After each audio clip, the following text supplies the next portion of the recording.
Recap, although this time with text.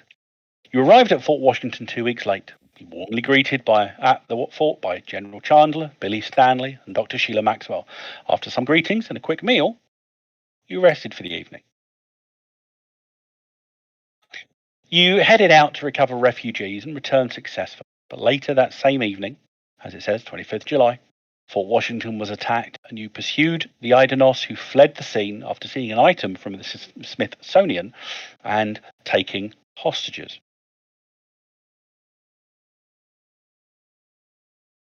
You fled through a spooky tree and found yourselves in a cave far up the cliffside in the land below, within the domed lost world of Meretica. Exploration discovered that a Core Earth family had been here before you for at least 3 weeks, and tracks of various groups led north from your location. All but one set were lost, but as they forded the river. This set led to the cocoon form of Prince Chakan, captured by spiders. The prince guided you upriver toward the Misty Gorge in order to rescue Spencer, the patriarch of the Marshall family.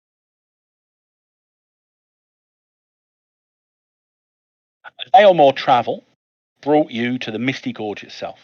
As the blazing orb Heliphes, the domed world's sun, does not move in the Meretican sky, the passage of days is hard to track. You made your way down and disrupted the ceremony of implantation, rescuing Spencer Marshall from a grisly fate and escaping the Daruni Wasp Riders. Prince Chakan of the Leopard Men remained behind, brokering some kind of peace deal through marriage. But it wasn't enough to sate the elite Daruni Wasp Riders or their gargantuan Wasp Queen. A desperate battle ensued as you slowly ascended the cliffs of the gorge in precarious baskets.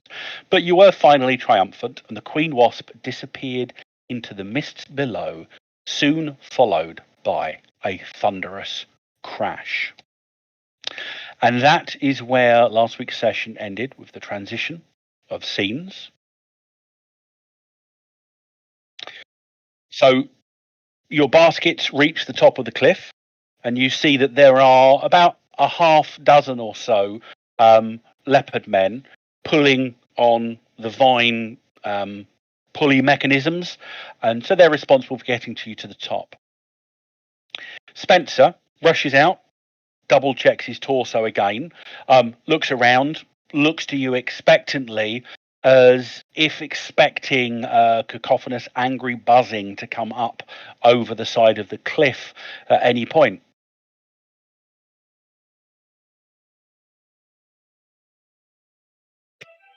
Look over the edge and just in case. Give us a find check. Oh, crumbs.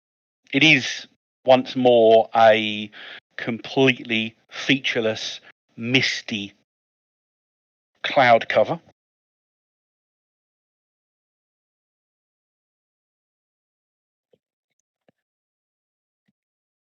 Anybody injured? I guess I'll look. Yes, I am very injured. Well, he's looking out. 13. Okay, you both look over, not just looking, but craning your ears. Dr. Sanders, you're not sure, but you thought you heard a sort of a far off buzzing, but it doesn't get any louder. So if there is anything down there, then it's still quite a ways away. Spencer is talking to the leopard men, or the leopard warriors, I should say.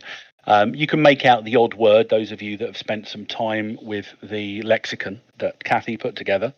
But it seems that Spencer is a lot more fluent. Obviously, the extra time he's spent here is spent well. And he turns back to you and says, well, we need to get away from the edge. Let's head for the jungle, and we can walk and talk on the way. So after a few seconds, Theo, you've got enough time to enact at least one blessing, if you wish to, before you start moving. Okay, absolutely. Now, first aid, usually you're taught that it's not necessarily the person who's moaning the loudest who needs the most help, because, someone who's really injured. The quiet one. Yeah. The quiet ones. So I'm going to have a look at the quiet ones before how is everybody? Can I make like I'll say I'm absolutely fine if you want me to make more noise, but not a scratch. Yeah, same. Okay, Yeah. right. How are you doing, actually? I'm a bit poorly, but I'm not as poorly as as Durak. So, okay, sir, here we go. Despite your heretical ways, the God loves all. There's an issue with me, isn't there? Or is there? There might be a slight one with one of your perks. Oh, If you did take it. You've not got some sort of. I don't think I did take it. Oh my I don't god, think I you've have. taken it yet, or have you? I don't don't know what believe I'm in asking. magic type thing. Yeah, but I don't know if I have it. Yeah, I don't think you've got God's Bane yet. Yeah, no, I don't have it. Lucky, go ahead. God, it's so bad. Negatives in it. Right, so, okay. Faith total? It's a faith for roll, is it? Just straight faith? Mm-hmm. Didn't Theo get punctured in the stomach by the queen? Yeah, but not as much as I am. I'm at 2 out of 3 wounds. It was actually, he was punctured by one of the wasps, not the queen herself. Ah, okay. Luckily for you, unluckily for the ongoing progeny of that particular wasp queen, I don't think she successfully punctured anybody. Is that So how many heals? That would be a good success, Theo. So whatever your miracle says. two wounds, sir? Can I do a medicine check to see if anyone looks pregnant? If you wish to. Um, I mean, Spencer appears to have been checking over his abdomen quite a lot, and he doesn't appear to be showing. So he's like early first trimester at best. But if you want to generate a medicine check as you're walking, yeah, you're pretty certain. After double checking the only other person that has a puncture wound, which is Theo, you quickly determine that, well, yeah, the wasp that did that was much smaller. Only really Ryoko and Abram and Durak actually got to see the sort of 4.5 foot long stinger of the wasp queen up close. I mean, you could have taken that thing off and used it as a longsword without much modification. But see the way you squeal when I prod your stomach. That's not a pregnant squeal. Not a pregnant squeal? Yep. What's a pregnant squeal? Apparently Dr. Dick did a bit of OBGYN at some point, so he knows what a pregnant squeal sounds like. I wouldn't actually be answering the GM. No. So as you're within a few minutes, you're back under the deep jungle cover. The leopard warriors who are with you are spread out around your group. So as Spencer is seemingly with knowledge pushing on through the jungle, you have this curtain of native protection around you, which does lend Spencer enough of a feel of safety to start up some conversations with you. And he's like, oh, well, obviously it goes without saying, guys, thank you very much for rescuing me. But if you don't mind me saying, who the hell are you guys? I'm Theo And Tunnel. he looks to Dr. Dick and Abram initially for a response. Oh. We're here. People called the Delphi Council. I'm actually from a different world. I don't know if you understand these sort of places, these things. He looks around. We're in a domed last world somewhere, my guess, underneath Nevada. So, what I don't understand it, your name is? I'm Abram Gardner. Thank you very much, Mr. Gardner. I'm Spencer Marshall. While I don't understand it, I'm pretty open to what you're saying. So, are any of you guys local? I don't mean local to here, and he gestures around, but I mean local to where I'm from. A couple are. And he looks to see if any of these Well, couple most, reply. yeah. Wait for them. What do you Not mean? from And I'll have you know, Where you that's from? West Country. That's nothing like what I was doing just then. Lovely. Okay, No, give me yeah, sections. yeah. Special Marshal, you are? He gestures to Dr. Dick, who I'm assuming introduces Dick Sanders, himself. Dr. Dick Sanders, and no, I'm from Canada. Okay, fine. And he looks Master Dwarf. He looks at Durak. That's good. You're calling me a master. Well, I've watched Game of Thrones and a couple of episodes of the Community when they did D&D, so I get the understanding that that's the correct terminology. I don't know what they are. No, probably not. But your name? Yes, my name, Durak. Okay, pleased to meet you, Durak. Thanks for the activity down there. Ma'am, Father, your names? And that's to Ryoko and Father Theo. I'm Father Theo Tanalon. I'm pleased to make your acquaintance. I'll not to take my hat off. I'm Ryoko. Pleased to meet you. Well, pleased to meet all of you. And again, just thanks for getting me out of there. I was lucky not to have been left with a few additional unwanted passengers. So I take it you guys didn't turn up to rescue me. You obviously bumped into Chakan at some point along the way, but what are you doing here? I don't know. I really stopped paying attention, and then suddenly I was in a balloon. Some friends of ours have gone missing. We've come after looking for them. Some and an item. They were brought down here, but we came across your camp, and Master Dwarf here discovered that you were also there and where you'd been taken. So Okay. we followed. Did you speak to Wes and Kathy? What do you mean, Mr. Durak? Well, don't you have a daughter? Yeah, they were back at camp. Were they not there when you turned up? Oh, did you not know they were kidnapped? I haven't been back at camp for the better part of a week. Were they taken to the temple, or was that the temple? Is that a different temple? We understand your kids have been taken as well but Prince Chakan here assured us by some people who will treat them favorably. So we are hoping to go rescue them next. Okay, well, then yeah, by all means, we can get on that straight away. But did he give you any details? Was there any evidence at the site? Who did Chakan think they were taken by? The Daruni, was it? I think. No, that's where we just come from. Misty Daruni Wasp Riders. Damn it!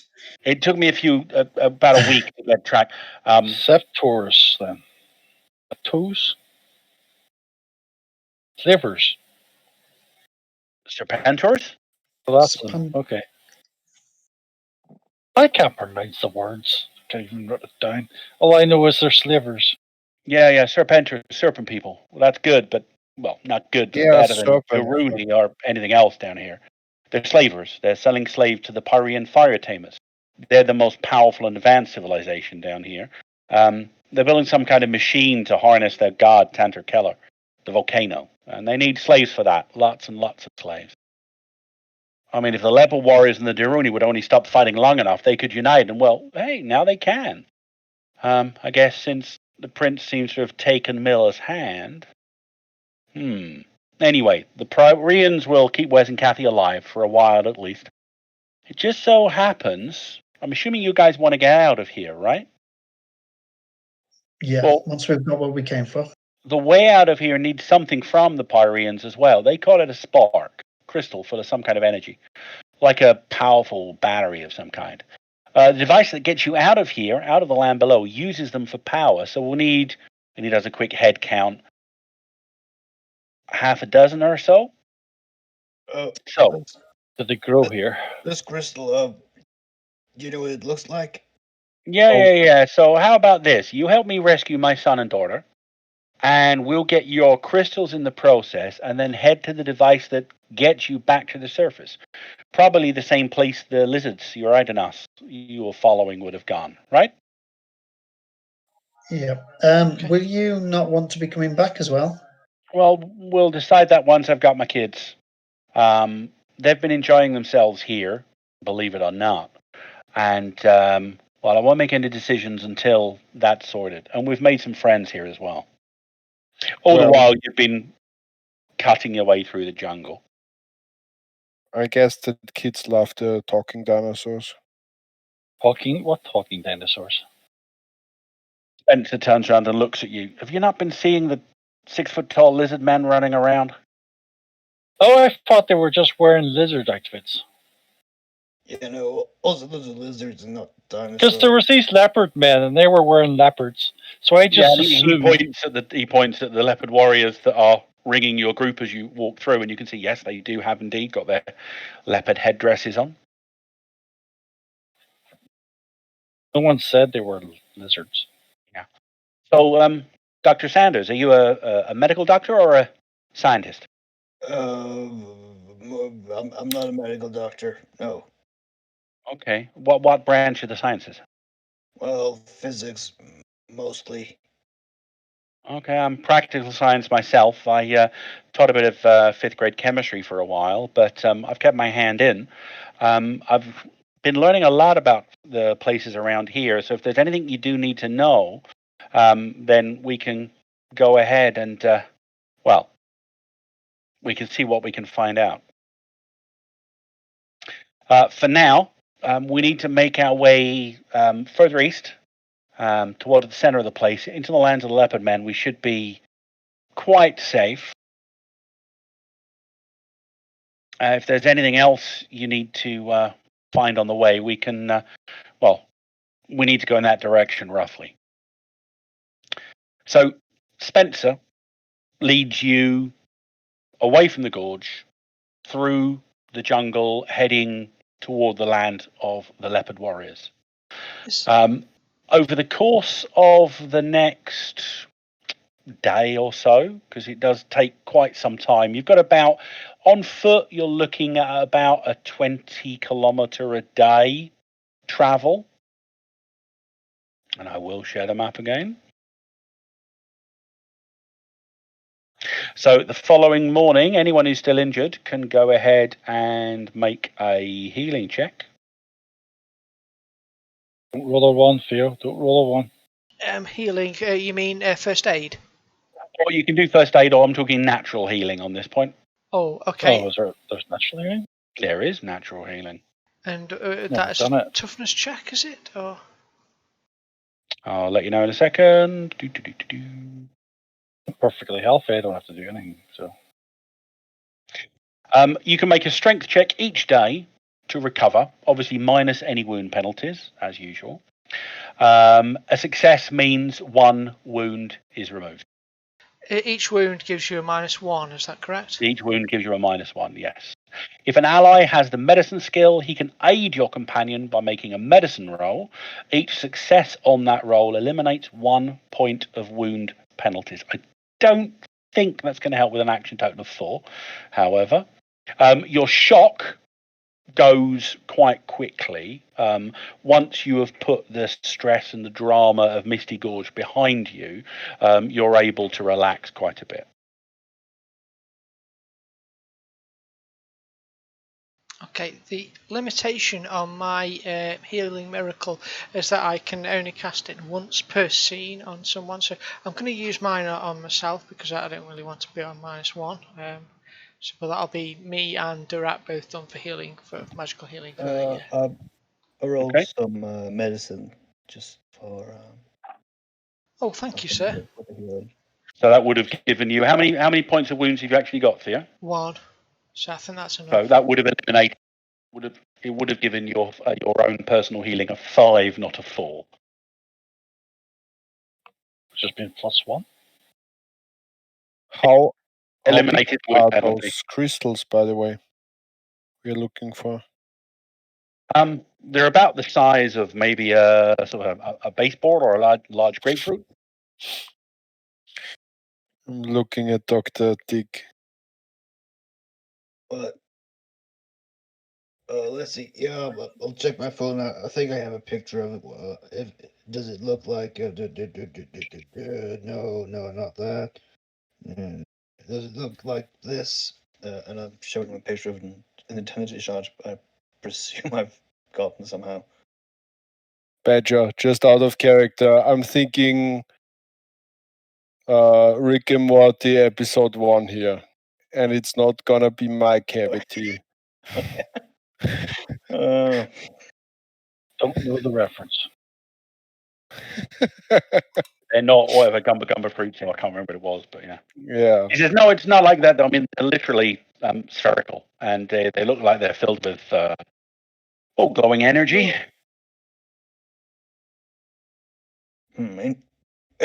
Interesting. So on the map where Misty Gorge there, where are we going to? For a wee silver skull. As far as you can tell, without making a survival check of your own to isolate it any further, you were at Misty Gorge, and you are now traveling. Well, for the first bit, you're where you were traveling north around the edge of the gorge. But after a while, you're then heading due east, or specifically, you're heading in the direction of Heliphaz. Okay.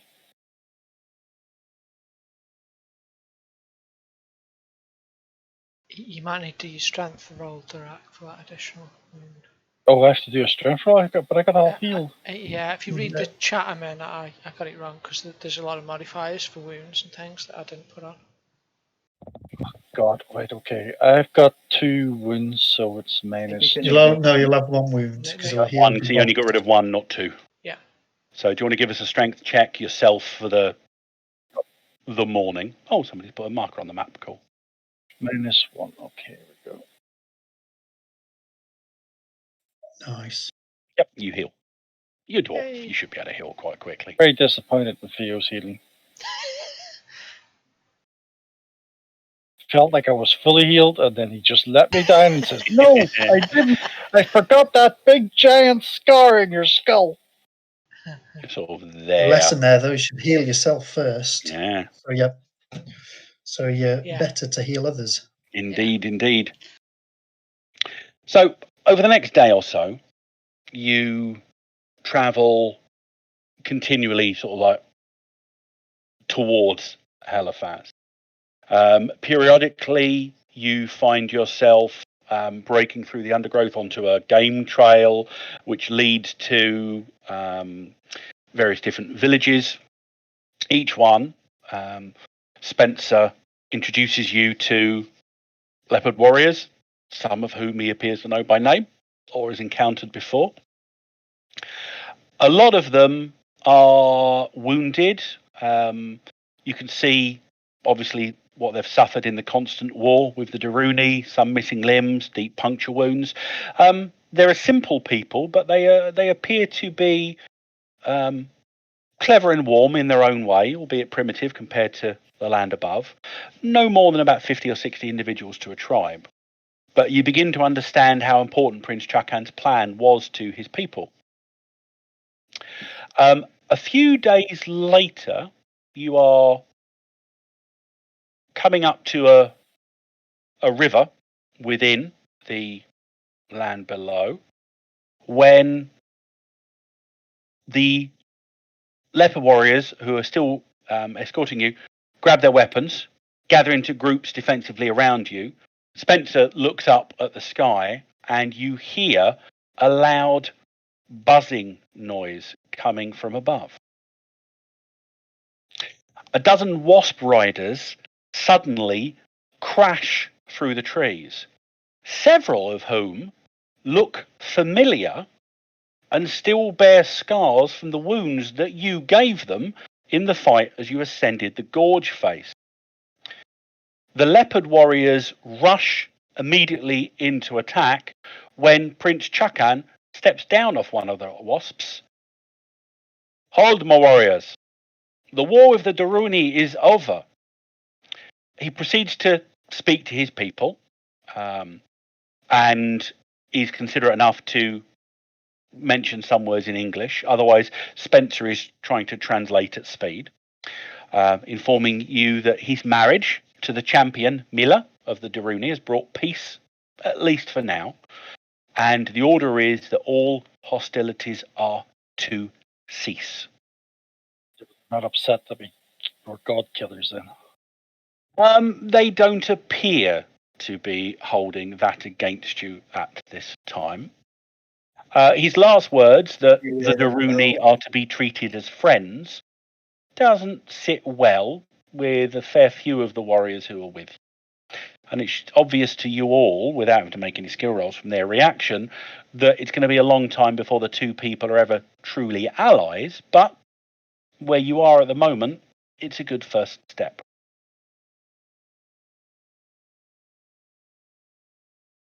Prince Chakan then, after having addressed his people, turns to you, turns to Spencer, grasps Spencer by the shoulders, turns to the rest of you.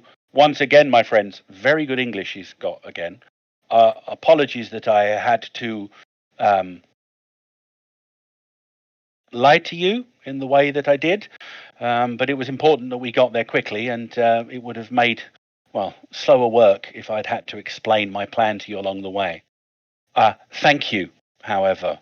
You have my undying gratitude for what you did, and the gratitude of my people as well. You're most welcome. Wait, what's the lie? I wasn't. I wasn't paying too much attention. Yes, I did note you were inebriated for a majority of the trip down the Long River. Yeah, that might have been it. Sampling some of the local. Well, without getting into too many specifics, it was my play acting the idiot warrior and keeping you all in the dark of my actual plan. But it does appear to have worked. Yeah, and it was very convincing. It's almost like you're natural. And he turns and embraces Spencer again. And Spencer goes, "Well, we're all here now," he says cheerily, then frowns, "except Wes and Kathy. The Pyreans have them. Chakan, these brave folks are going with me to save them, and we've got to get there started right away." Chakan nods. "Then let us assist." He turns, and Mila, his new wife, steps from amongst the crowded warriors, and again, in solid English, "Have you ever ridden a giant wasp?" to each of you. I don't believe I have. Not that I recall. Not literally.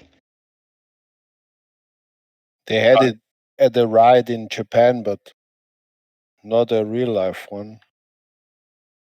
Well, then this will be an experience for all of you, I hope. And she leads you to where the wasp riders have landed their mounts, which again are wasps the size of relatively big rhino, and with no seeming malice in any of their eyes, the warriors who have accompanied their champion Mila proceed to assist you each in being harnessed by leather straps to a wasp rider. Again, some of them the very warriors who attempted to kill you a few days earlier.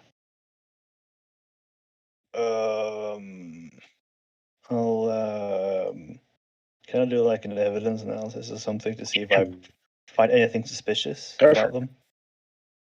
Don't be a buzzkill. Ah, Oh, possible mishap. No, they seem absolutely genuine. The primitive leather strapping that is wrapped around your torso specifically feels solid, good, and you essentially feel like you're about to get the primitive equivalent of an assisted parachute drop.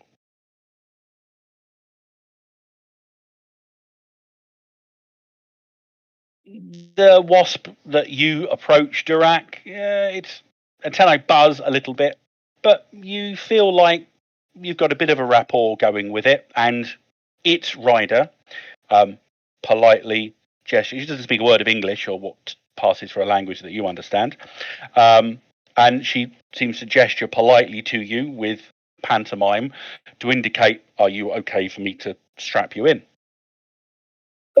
I say, I give the impression I need to be strapped in because that roll just means I'm not going to be perfect.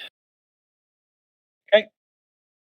So, the 6 of you and a couple of bundled arachnobots, because they don't get a wasp each, they're just the good doctor manages to bundle them together into some kind of compact shape and puts them in a harness on his back, are all attached, and then suddenly the wasps leap into the air with you dangling attached to the wasp rider beneath them, flying high over the sprawling green jungle below.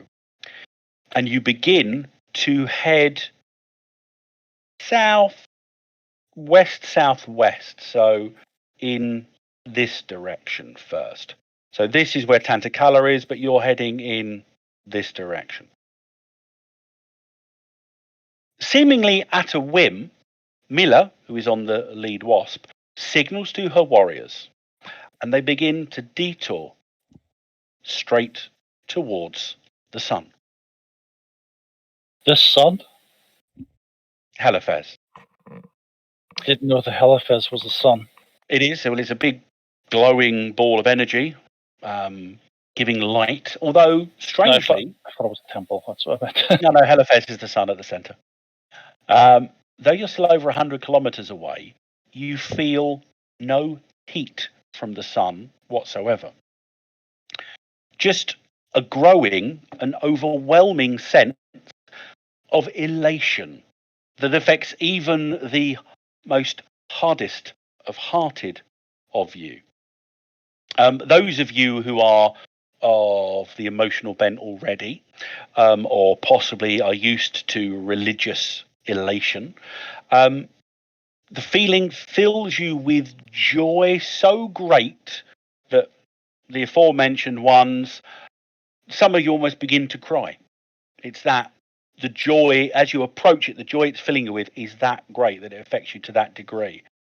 Then it just becomes overwhelming. Almost that your soul itself, your spiritual being, cannot cope with the radiance of the spiritual entity that is Helifez in the center of this place. You can almost feel your soul burning. At the point where it almost becomes too much to bear, the wasp riders stop their ascent, tears streaming down their faces likewise.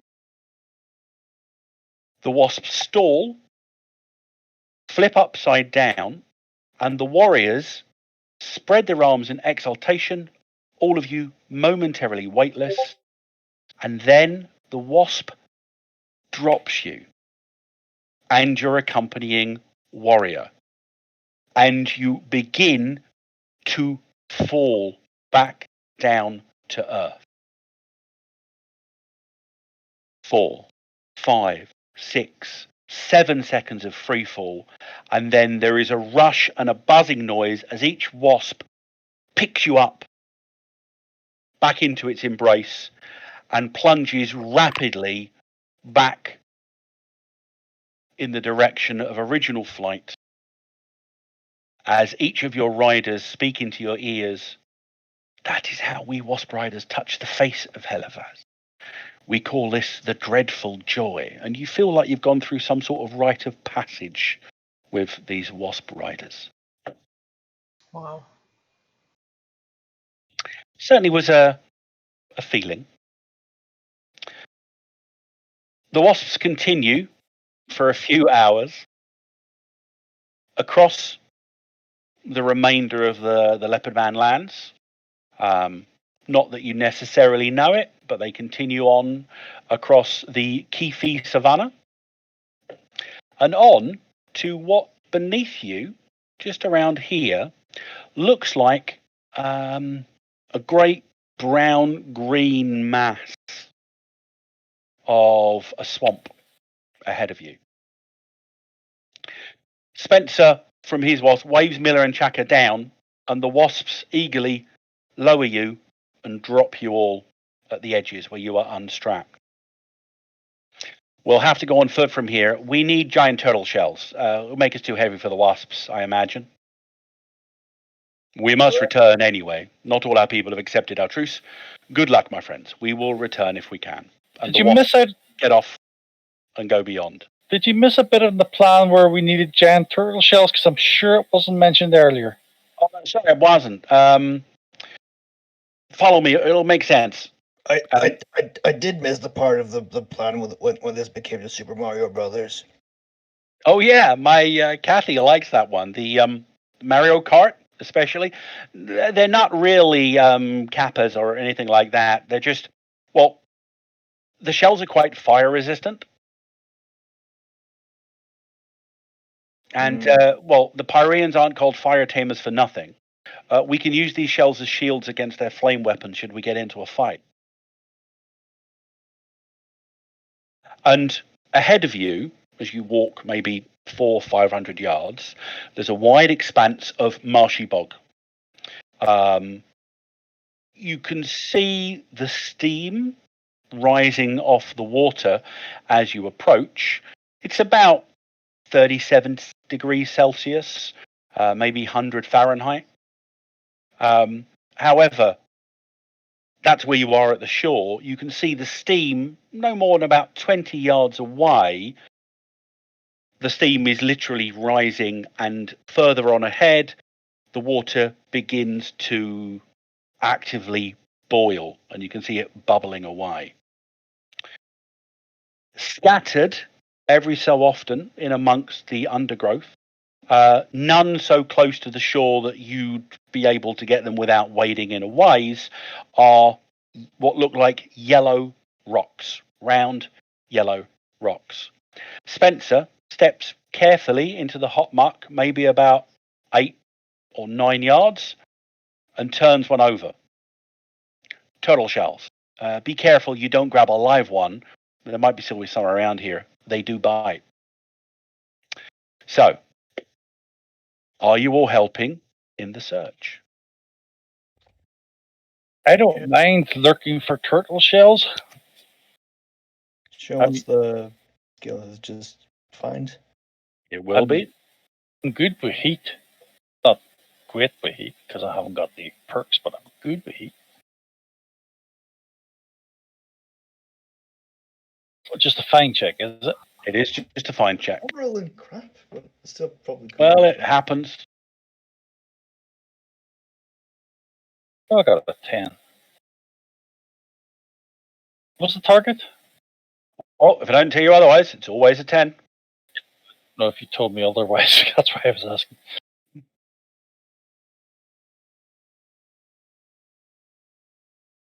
Look at Mr. Show Off over there.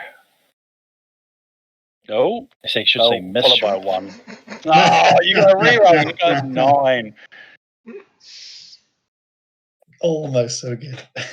Well, bear in mind you have got you are out of combat at the moment. So you can spend cards if you want to for those bits. It's up to you whether you do or not. It's on your GM possibility scale. He can't spend my possibility. He's giving them away. No. So are you doing anything about that 9, Skellen, or are you leaving it? I'll leave it. I'll leave it. Okay, so on a failure, the individual searcher cannot find an intact shell. Nobody got a mishap. So luckily, nobody turned over a live turtle by accident. Anybody that got a standard success, so at least a 10, but no more than a 14, you were able to find an intact shell that will provide +5 armor against fire. I'll give you the gear details for these in a minute. What happens if you've got another shield? Well, you just use that instead of. It's up to you. Did anybody get at least a 15? Yeah, I can if I know what it does. Well, obviously, on a good success, you'll get better, and on an outstanding success, you'll get even better. So that applies to Ryoko as well as currently 2 away from an outstanding success. Okay, I'm gonna. The possibility. Okay, don't forget it counts as at least a 10. So that will turn your 5 into a 15, giving you a bonus number of 2 instead, putting you on a 17 total. Where's Which is- items in this thing? Is that enough? 17 will be a good success. Ryoko, are you interested in seeing the outcome of an outstanding? Tell her.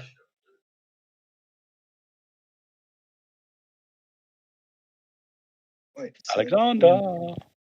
17. I can play. The mic was muted.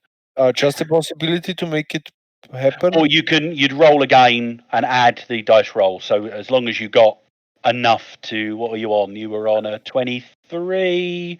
Well, it's going to count as at least a 10, turning it into a 33, which would give you a 10. I could spend my action card to get. That would give you another 3. Are you sure it's that worth it to get just a slightly better shell that you're going to use once? Well, if John Well, it give you more protection probably from the fire. has like that way. Yeah. How much better is it? How much worth is it? Right. That is the turtle shell shield. I didn't realize that was going to be so hard to say. They're not like that at the moment. In a minute, you're going to find out why, but you've got to take some steps to do that, but it's not a problem. Essentially, if it is a standard one, it's a medium shield, so you can use it as a shield with +2 toughness bonus, or the +2 as a shield. It's not a toughness bonus. It adds to your defense. If you do an active defense, it adds to your toughness bonus as well. A standard one gives you an additional +5 armor versus fire. A good success will give you an additional +10 armor versus fire. An outstanding success will give you an additional +15 protection versus fire. I get the feeling I might be doomed without one of these because I perhaps found a possibility. If you get a +15 one, just give it to me and I'll give you the +5 one. If you wish to, you can certainly take that option now. Aren't you like a dragon, dude? You should be all about. Yeah. I didn't take the perks yet. Is that all right, John? Yep, so you got roll again because you got an 11 before. So you're going to add this to the 11. It's a 9. Here it comes. 9 I got before. So that's a 40. Sleep's on going. Oh, it's someone else. Oh, that was Ryoko's addition. So yeah, that was a 40. Gives you a bonus number of an 11 onto your find, which was initially a 9, I believe. Yeah. So that's a 20.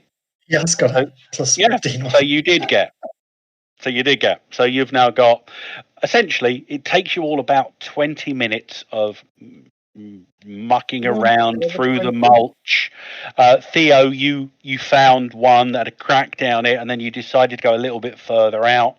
But you've each got yourselves something now. So you're each holding a shell. It's not been turned into a shield yet.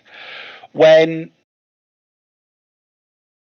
Durak, you see a sequence of bubbles moving in your group's direction. Spencer looks up and yells out, "Ahmed Kram, run!" But before you can run, we're going into combat. I just want to point out something to Alex. Alex, you know how close you were to getting a 60? Yeah, because your 29 would have been added to your 23, giving you a 52. That's not 60. But you add a drama card to that, which is a minimum of a 10, because it's a possibility, and that gives you a 62. See, It seems like they're hard to get, but it only takes a couple of rolls. Right, so the edge of the swamp, if I just share the sheet, is the top right-hand corner of the map.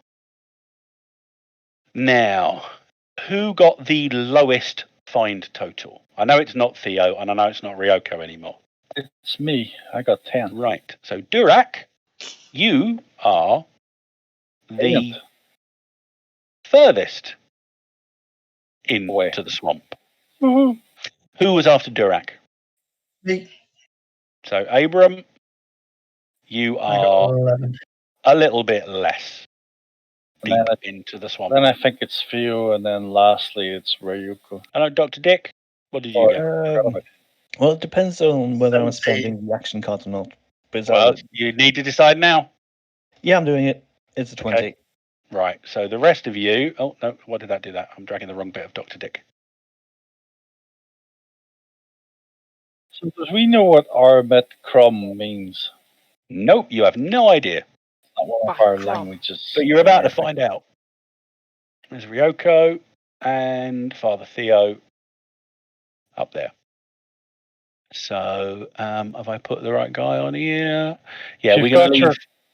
You've got that ability, move your card to your pill, guys, remember? Or if that's the way it worked. I can't remember. It's just only once per scene, basically. So Oh, is it only once per scene? yeah, Is hang this on. a I scene? just Is it not? we are in a scene at the moment. You're in scene 1. Come on, where's my refugee? That's the one, refugee 2. So that is where Spencer is. And essentially, when he says Armet Crom run, a moment later, a trio of orange alligator-like creatures crash up out of the swamp. How big are Oh, those? okay, right. They next are step. snorting smoke and flame and immediately nipping at Durak. Okay, it doesn't have speed. Nipping. That doesn't sound too bad. They're crocodile-sized, probably a little bit bigger. Contrary, I must say, to the single image that is apparently the Armet Crom attack. Give me a second while I find it. If I can actually find it. Oh, come on, where's it gone? I wonder why he wants us to run. There must be a reason. He has to tell me. Lovely tokens, by the way. Yeah, he's These are dangerous. probably got 1 million tokens all waiting to be used. There's those special. I'm waiting for the one that's full of water where you just put this fire out with it. No, I haven't got the big image. But essentially, it's a massive image of the thing, and it looks like 30 feet long, but they're not. That's blatantly something else. So, Or just we're in a standard scene. It never ceases to amaze me how appropriate the narrative bits on the top of these are. So, as these 3 creatures emerge from the water, which is good because they go first, there is a loud, cacophonous cry from somewhere deeper out in the swamp. Doesn't seem to bother the Armet Crom, but on your goes, you will all need to make a fear test, which is willpower or spirit if you haven't got willpower. Yes, or your become question. stymied. Are they classed? Is this a class that need Denius Force? No, it is not. Okay, so the card doesn't play then. Okay. No, Like it does not. supernatural evil. They are not. Is willpower a skill? Willpower is a skill if you have it. So do we need to make that check What's now? the target? 10? We'll do it on your go, Ah, but Or- it's a 14 actually. There's 14 on the card here. Okay, an Argo then. No problem. Where's So, it say 14? Oh, there The you go. villains go first, and both the Armet Croms over here dive towards the tin can. This one does that sort of crocodile swim, and then it bursts out of the water and goes towards Abram. So we'll do Abram first because that's the simpler one. Abram, you're unarmed or melee combat, depending on how you are armed. They have an unarmed combat of 12. I am the simple one. If I do a active defense, Mm-hmm. And you successfully defend, you will get a card. but can I still like move on my turn, or can I do No, nothing? you use your turn. If you're doing an active defense, you're using your turn to do the defense. Damn it! was wanting to run. So what's he got? A 13. My It currently defense has a is 13. 11. Oh, yeah. I would do the active defense, Yeah. get a new card. I am. This thing's coming at me, so I'm going to not freak out because I'm honed to the horrors, but I'm going to automatically go defensive. So I'm going to defend myself.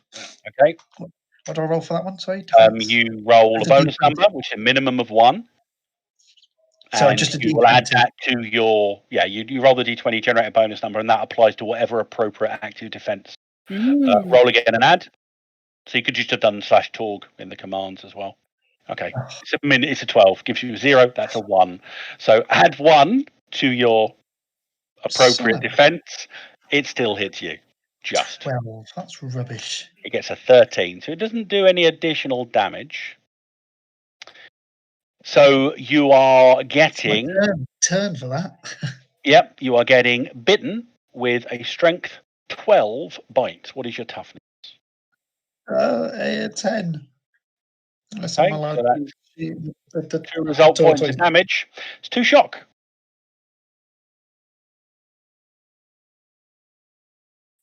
Fine. It's better Okay. than wood.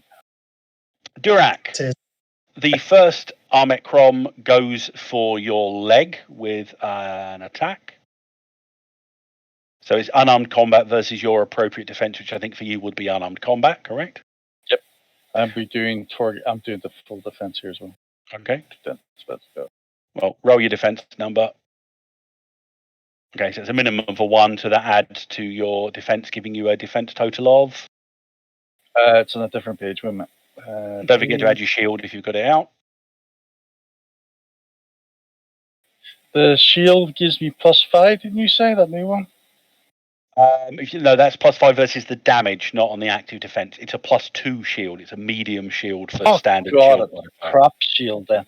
Right. It's not as good as your big heavy shield. Yeah, big heavy shield. Right, so my defense is 12 plus 1, 13. 3. Are we allowed to use our tortoise shell shields? 15. They're not shields yet, but Durek has his shield anyway. I say because if I miss. It's +3 + 1, so it's 15. Yep, 15. So it misses you, which means you are getting a card for being successfully defended. Don't move a card yet. Yeah, you don't move a card yet. So Armet Crom number 1 gets its teeth wrapped around your leg. There's some squealing, scratching, and it backs away as it's unable to do it. And the other one, seeing that its fellow didn't get much in the way of success, proceeds to shuffle back a little bit, plants its front legs down. Its gullet expands like a bullfrog, and then a boiling torrent of steam engulfs you. Direct? Is there a tax of opportunity if it moved backwards? No, it doesn't actually move back. It's just narratively moving backwards. You are basically just engulfed in this super hot torrent of steam. It covers the few squares near you as well. Basically, it is damage 18 and affects your least armored area. So your shield wouldn't apply at all here. So what is your toughness? 15. No, sorry, wait a minute. Yeah, 15 with my toughness armor. Yep, that's fine, because you're lucky for you, you are entirely enclosed, so you don't have a weakest area. So you take 2 shock from the 3 result points of damage as the equivalent of runes it bits on your armor start to indicate too much heat, too much heat, too much heat, and you get quite sweaty. Your goes. Now I just need to double check. Setback though. But first we have to do our fear check. Let's do that now.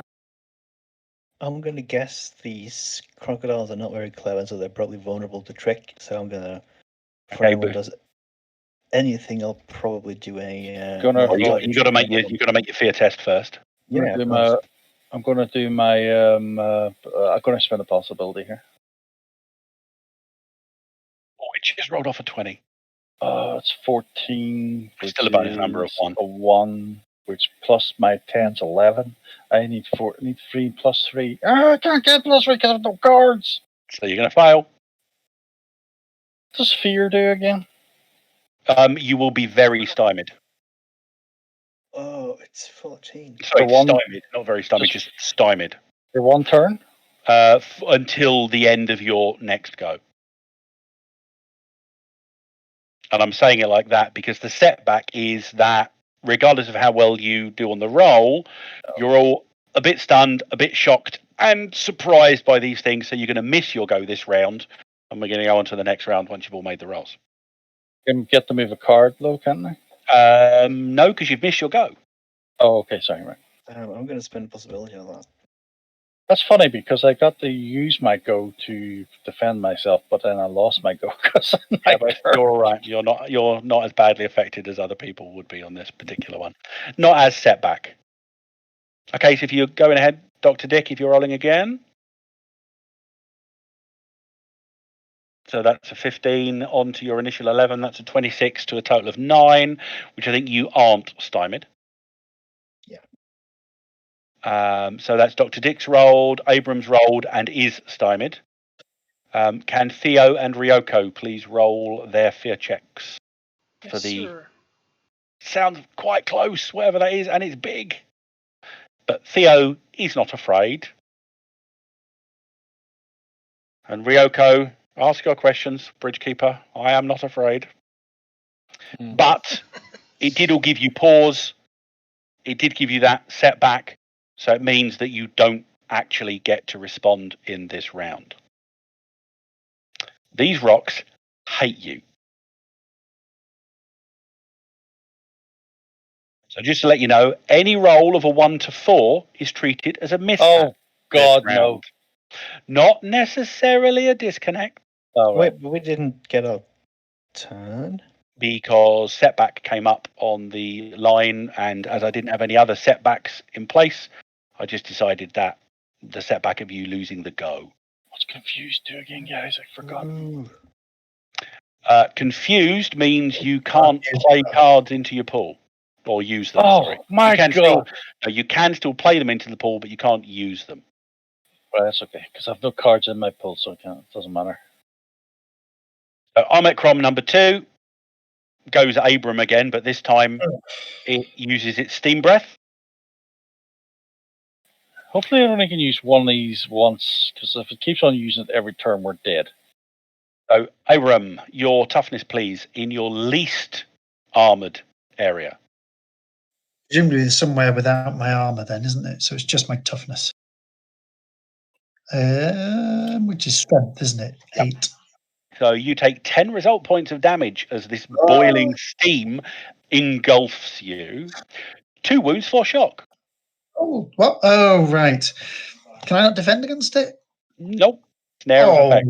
You. Can I do a possibility to try and... Of course you can. Yes. You can try and soak it. soak it? Oh, Yeah. okay. So good. I roll? You roll a reality skill check. Reality, right. Difficulties are 10s unless I tell you otherwise. I'm saying that because I've recently, in one of the new books they've released, they've gone, oh, difficulty to soak these are 14s. Difficulty to soak these are 18s. And I'm like, oh, okay. So it doesn't always have to be. Ooh. Now, bear in mind, you could spend a possibility on your roll in addition to spending the possibility to activate soak. I think I will, because the 9's going to do nothing, is it, basically? A 9 will do nothing because you've got to get at least a 10. You need a 15 to get rid of all of it. To just roll the 1. Well, the 19's the first one. Oh, so 19, 19's 26. 26. 9 onto your reality skill. What's that give you? That'll be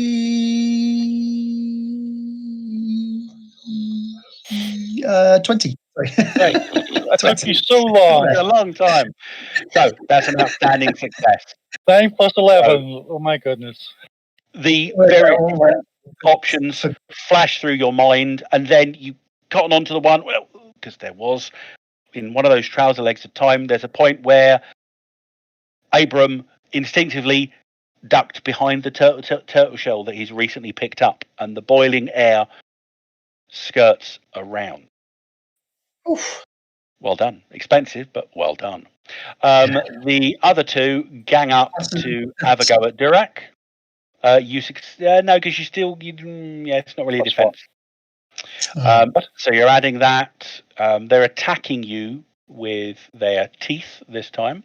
So this guy has got an unarmed combat test, but there's two of them, so I need to add an additional 1 to whatever the result is for this. Well, it's shit. That's a 7. They miss you. Dirac, have another card. Hey. You guys are confused, which means you can't play cards from your pool, but you can play cards into your pool. Decide which order you're going in, act accordingly.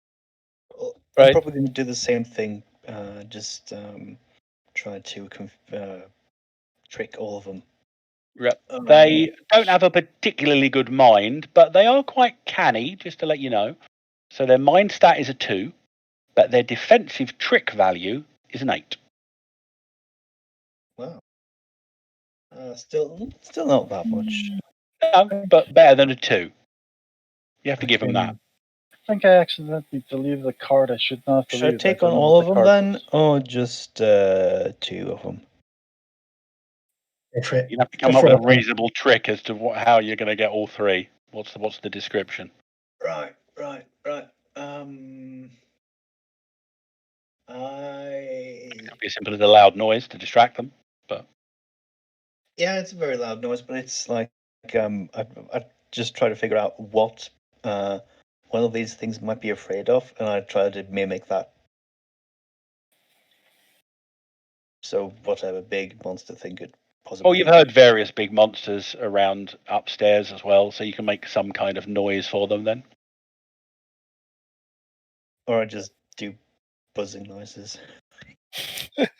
Just talk incessantly at them, and it'll annoy them. Right, so I'm at -6 then. No, I'm at -4. You got this. Don't forget, you're going to miss up on a 1 to 4. Yeah, where was it? Don't track your card. Close. Oh, 1 off. Can't play cards either. Oh. Possibility. I've already spent 3. Well, I could. Yeah, okay, I'll spend my. Who's got the thing that gets rid of all an equipment and gives us possibilities? No. Theo. Just you go away, mister. Shall we It's play used to that then? lose something rubbish and just get 1 possibility. We can play it if you wish. It's a bit of fun, isn't it? Well, still 10. It's a bit of fun. So, just to have a bit of fun. So 16 is what? +3. Yes, a bonus of 3. So that's why does it say +11? I must have. It's your skill. That's your trick skill. What? Yeah, that's your trick skill. Well, I must have put it wrong because my trick is 15. No, but it's a -4 because you were doing a multi-action. Of course. So it was how much to 11? 3. So it's 14 you're on. Yeah, but minus the 4. No, it would have been 15. Okay, right. -4, so it's still 15. So do you want to make them... You've got enough to make them very stymied, very vulnerable, or combinations thereof? Ooh, well, we want that. We want them dead, to tell you the truth. So vulnerable then. No, I think I'm going to go with very stymied because those bites are nasty. Well, their breath weapon doesn't. Won't do anything against the breath. We've no defense against their breath, you see. It's their bites. Dr. Dick, stymied or vulnerable? Vulnerable. Your choice. Your choice. I said your choice. I said vulnerable. Stymied. Stymied. Okay. So they're each. They're stymied. Who's going after Dr. Dick? Stymied and vulnerable, I suppose. I've already did my turn, so I defended. I get Dr. Dick, you can play a card into your pool. Yeah. Did. Ryoko. I get out my SMG and start running towards them. and firing at at number 2.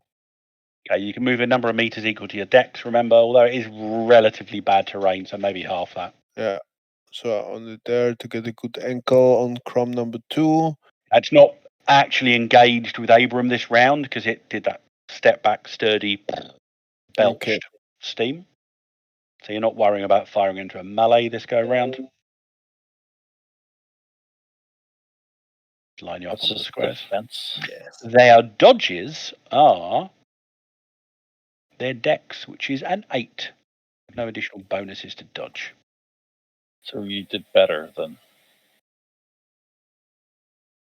one damage more, isn't that right? So that's weapons. That's a 13.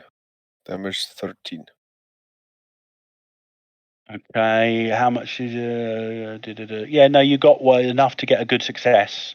So you need to roll a bonus die, 1d6. 4, so that's 17. 17 against the toughness of. Does it have any armor piercing? No, not that one. So toughness 10 versus a 17. 7 result points. That's 1 wound and 4 shock to Armek Crom number 2. Oh, I'm glad they've only got 1 wound. They have 2 wounds actually, which means you need to do 3 to kill them. Ryoko, you can play a card into your pool. Who's going next? Yes. There's only one person left. It's me. That would be Theo. And me, I haven't been. Oh no, yeah. Sorry, we thought you didn't defend, did you? You just got flambéed. Go on, Theo, you can go first, though. Just in case you do anything to him. Is Theo actually here? Yeah, Skellen just replied a minute ago. Okay, I didn't hear him. He's thinking. Didn't Abram get wounded? He did, but soaked it with possibilities. Right. Okay. In which case, I'm going to.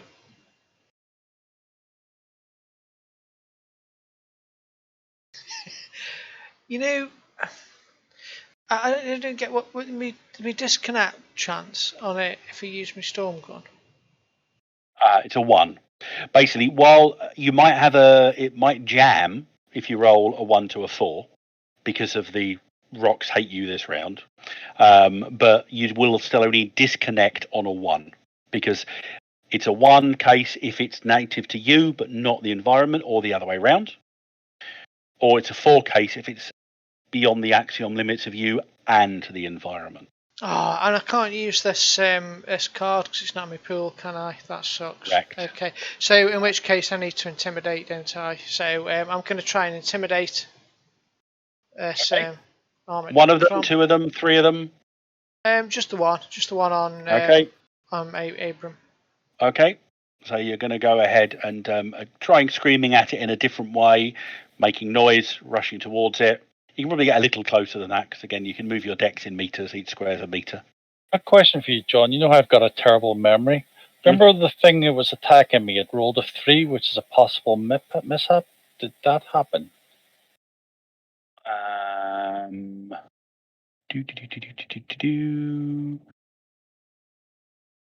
Yeah, it would have been, and it doesn't matter. It's on both sides, so I'll take that into account. So Armet Crom number 1 rolled a mishap last round. Okay. Their intimidate defensives are 10s, Theo. So that is an 11.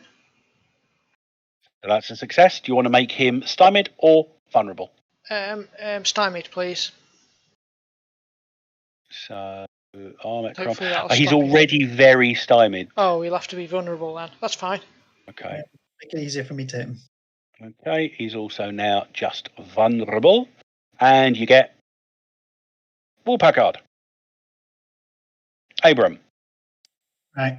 Am I stymied or am I vulnerable? Sorry. You are... Actually, we forgot that. You were all that. Okay, you're not, because we forgot that for everybody this round.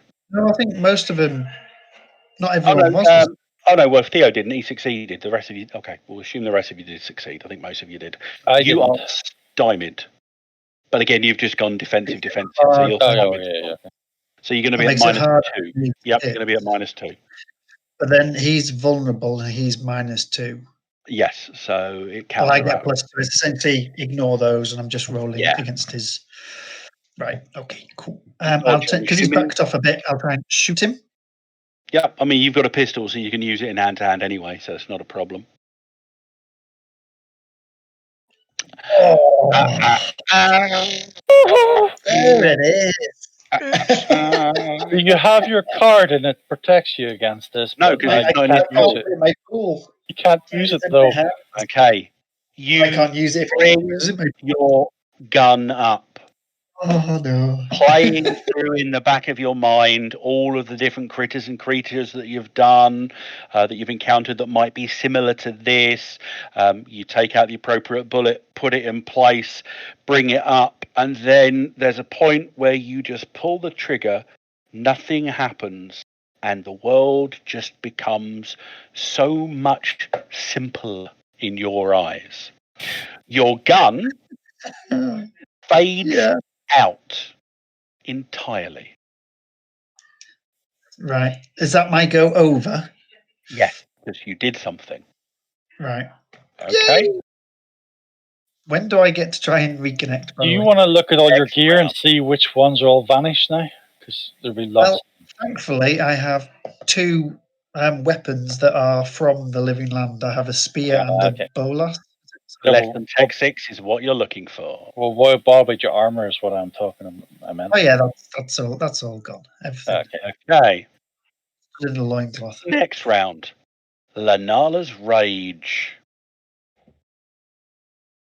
You are all stymied. These cards are fixed. Aren't they? The villains go first. Oh, this is wonderful. And on your go, you will all make an additional disconnect check. But the villains first.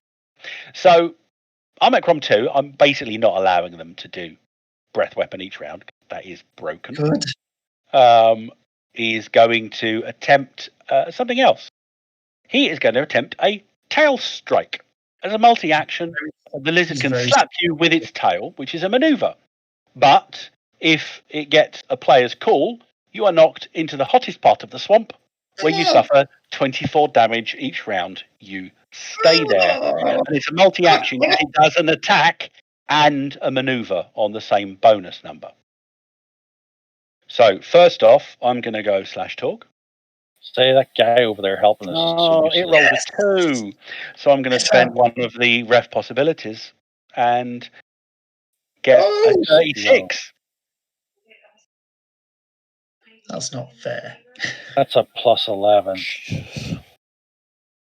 Minus 2 because it's doing a multi-action. And it's very stymied, so another -4 at the end. Another -4. Well done. So plus 11, 9. It's only a plus 5. So 5 onto its unarmed combat gives it a 17. First off, Gaz, does that hit you? Of course it does. Well, against my what? Sorry. Unarmed that'd be combat. Yeah, it's unarmed combat. You haven't got a weapon in your hand, so you can't yeah, even fly no. to melee at the moment. 10.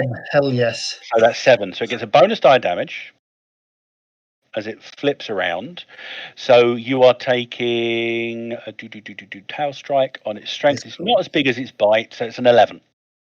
So your Damage. toughness, that's a 3. Yeah, 2 shock. No, 8. So 2 shock. 2 shock. Oh, okay. And it applies the same to maneuver. So it isn't getting a player's call because it has to get 10 over your maneuver defense. So what is your maneuver skill? 9. 9. Yeah. It's your dex if you haven't got it. 11. Okay, 11 versus a 14 because of what it got. So it succeeded. It is deciding to make you vulnerable.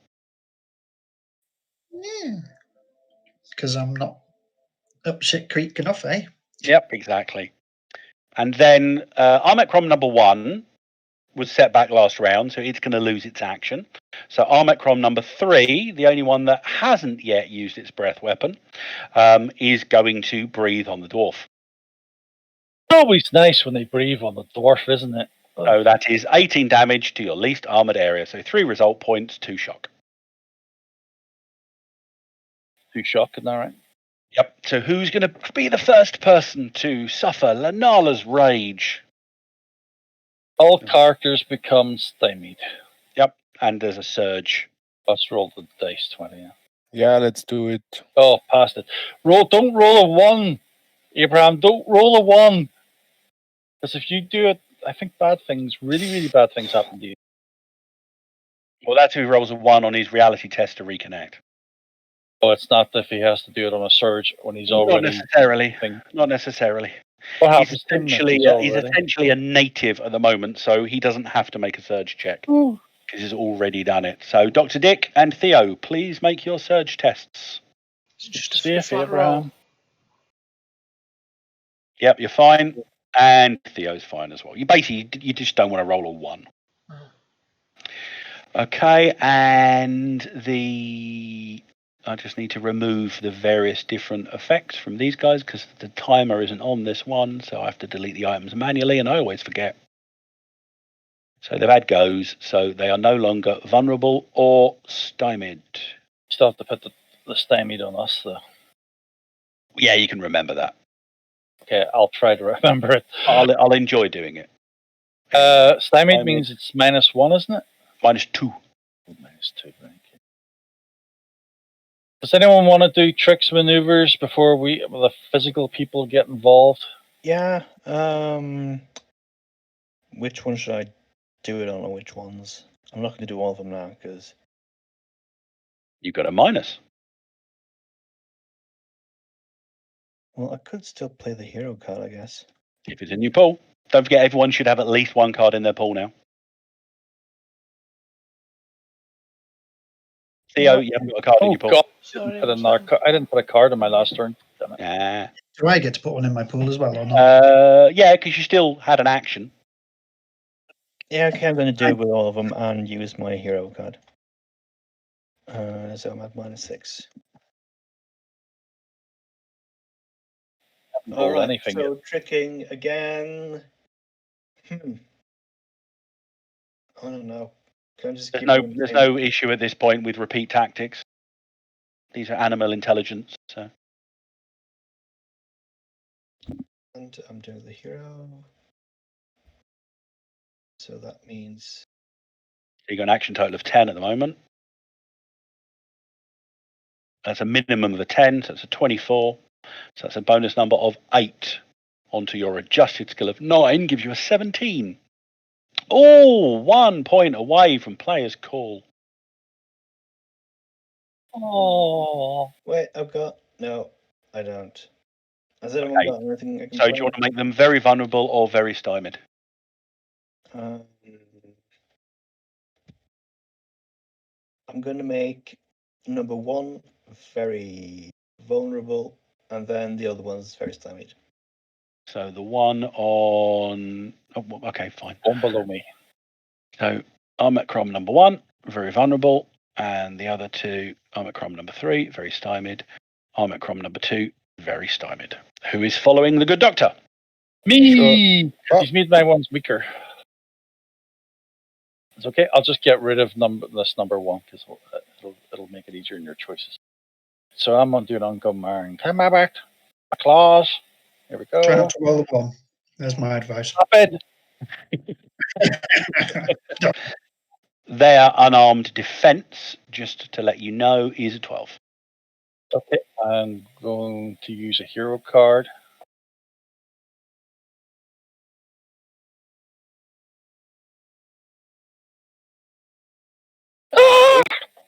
Nice. Oh, 20 followed by a 1. So that gives you a 39, which is a bonus number of an 11. We'll drop your stymied off of that, so you've got a 9. 22 I would have had. Oh, no. Yeah, 22. Oh, no, wait a minute. It was... Wait a minute. You've got an 11, haven't you? You're on combat, an 11? Yeah, 11. That's a 20. Okay. So it's enough for 1 bonus die, but not enough for 2. Your claws have armor piercing, don't they? Yep, +2. So their toughness is only 8 against you. So your that's claws 16 plus this dice. Where's my damage dice at? That's 21.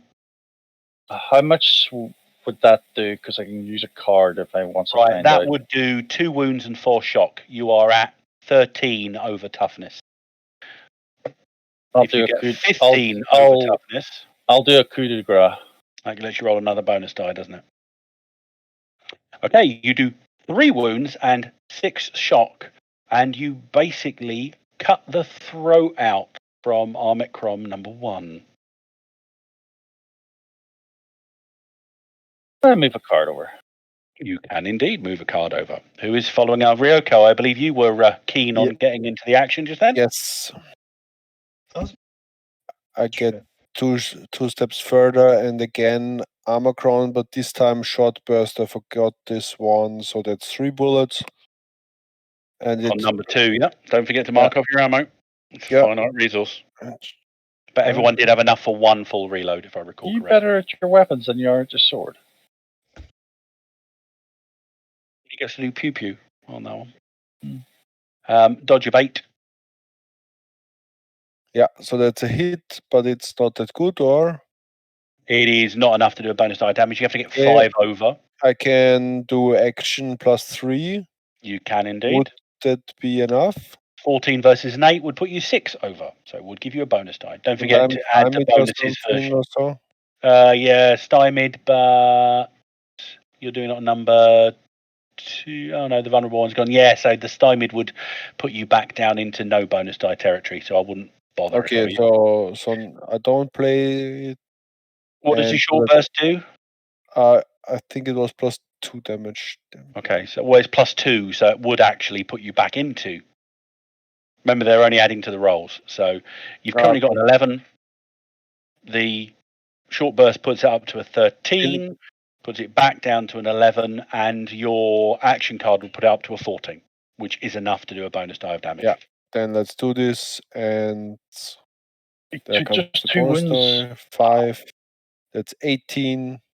18 versus their toughness of 10 is 8 result points, which is 1 wound and 2 shock.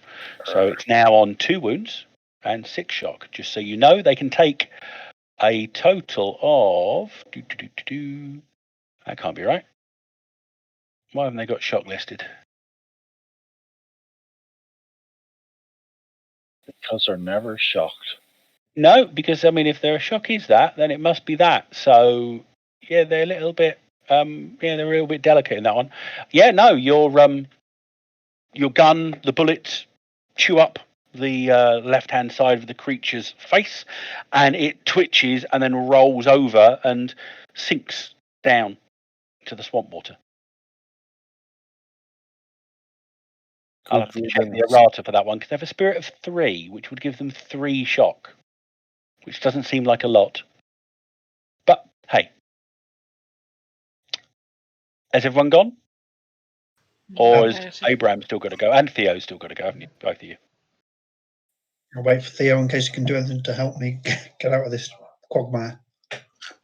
Yeah, is there anything I think you can do to help?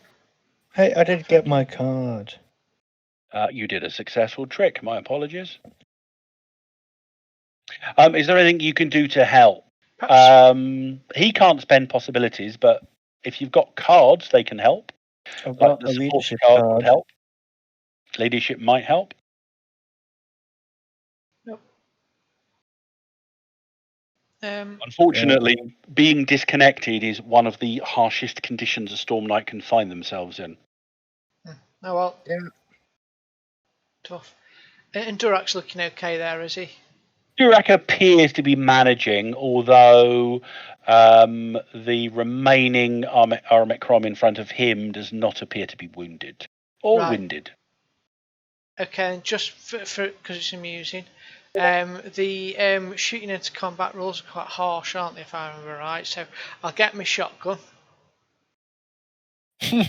and I'll aim it into the to the fight there between Durak and the beast, and I'll carefully aim and I'll play this card.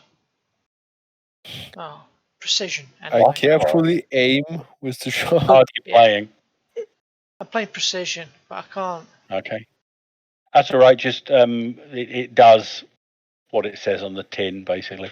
Yeah, so even though it's amusing, I can't actually shoot Durak. You ignore the friendly fire rule for one test, or prevent an ally who would normally be included within an area of effect from being affected. And then I'm going to shoot at the baddie and not roll a Okay. 1. Why do people say it? It's like temptation. It's only like with 1 in 20 chance, isn't it? It's like 5% or something. I mean, and you've got a +2 to the attack roll at short range because you're firing a shotgun. Oh, ace. And it's a combat shotgun, so don't forget, I believe you can fire short bursts. Oh, yeah. So if you want to do that, 3 rounds off, but it adds another +2, so you'd be at a total of +4. But you're stymied, so you're only at a +2.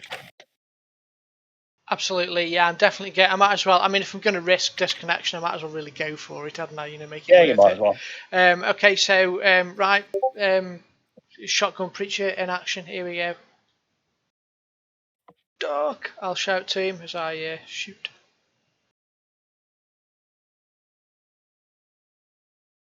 There you go. It wasn't too bad. So that's a total of 14. You've got your various fire combat options and everything else in place there. So I think that's correct with the overall bonus of a +2. A 14 is 6 over its dodge, so you get a bonus die of damage if you wish to utilize it. Okay, yeah, I do. Okay, so I roll my bonus die. And if I roll a 1 on it, like I do there, I use your weapon. As you said, shotgun preacher. Trade my weapon, yeah, so there we go. And the damage for that is? Damage is pretty damn awesome, actually. It's damage 15. So that's an 18. So 8 result points on its toughness. There is a splash of red. Yeah, does it have armor piercing, your shotgun? I'm not sure it does it? Probably not. Don't think so. No, negative. Okay, but that's all right. You get first blood on the remaining critter. Now, Abraham, living in a little world of pain. Like I said, life suddenly becomes simpler to you. There's nothing really to be afraid of. The goddess will provide. It's always a good way to live. Ryoko looks pretty to you. You're feeling rugged. I mean, she looks pretty all the time, but you're feeling a bit more rugged than you would normally do. The first thing you do is, as a free action, you make a reality skill check to see if you reconnect. You're in a dominant zone of the living land, meaning you need a total of 14. Blow it. Do good dice roll. That's what I meant to say. I don't know why I said it the way I said it. Hey, you do not reconnect this round. The stymie still applies to that as well, by the way. Okay. So, what are you doing? Bearing in mind that whatever you do has to be entirely within the oeuvre and the axiom limits of the primitive reality that you are currently existing within.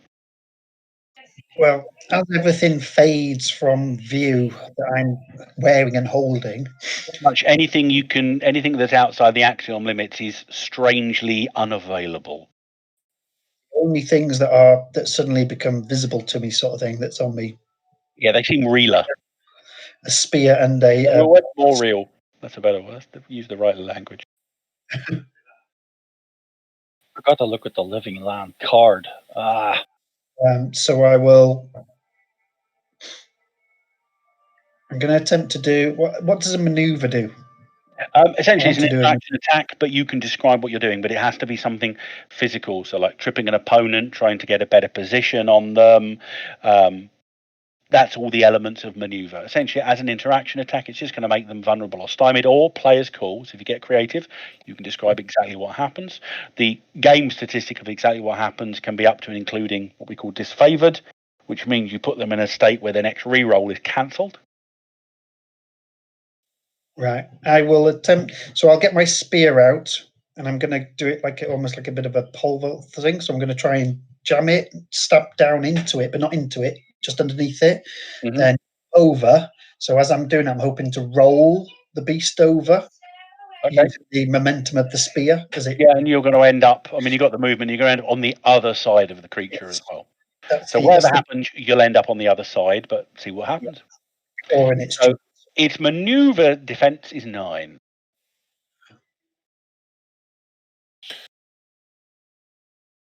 Can I play cards or not? You can't spend possibilities, but you can do anything else. Okay.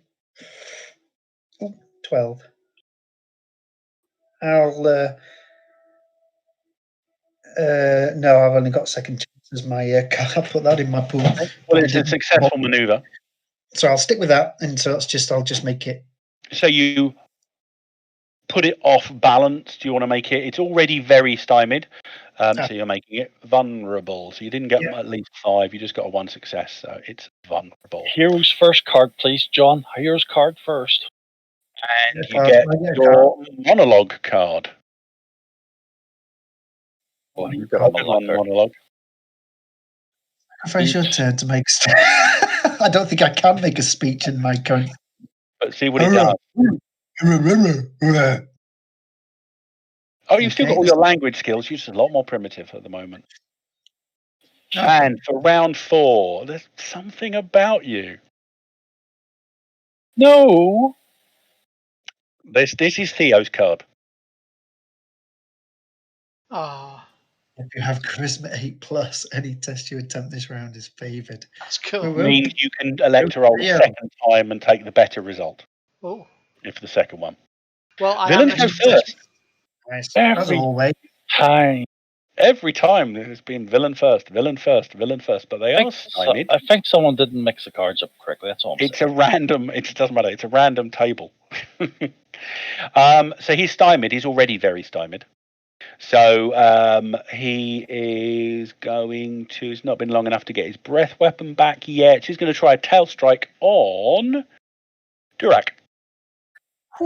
Why me? Why me? I've been nice to him. I haven't even touched him. I didn't even stroke his hair. So gives him an action total of 2. He's going to spend a possibility.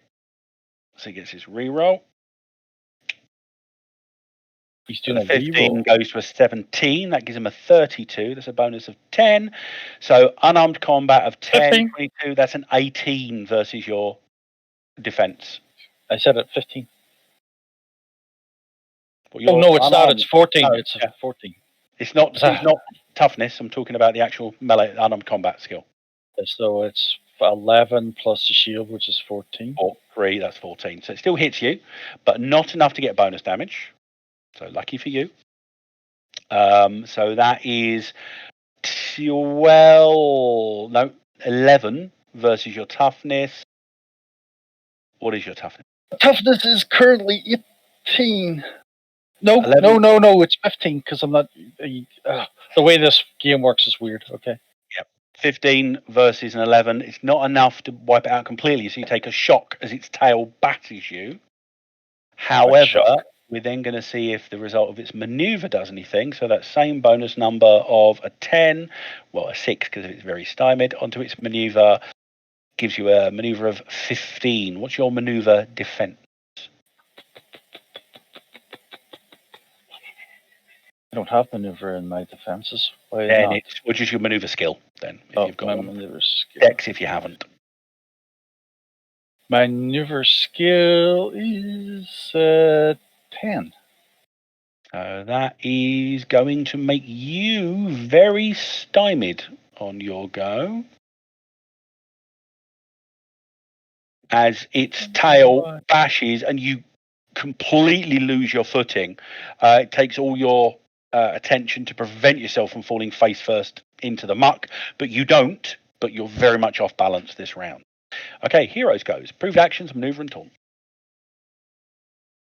It's not fair. I haven't had any villains yet that can use the approved actions against you. They're nasty when they get that. Who's going first? Volunteering anyone else? You know the favoured thing? What's the Taunt? Is taunt a charisma thing? Taunt is a charisma thing, yes. Yes, Kel, favoured. So it's a re-roll, essentially. Essentially, what favoured does, if you get a crap roll, you get an option to re-roll. But it's not a possibility. You don't add a gain. It's, well, I'll do that again. I thought it was you rolled 2 times and you picked the best one. No, favoured is not that good. You do roll twice, but you're not necessarily. You have to take the second one. So it's only worth doing if you get a bad roll in the first instance.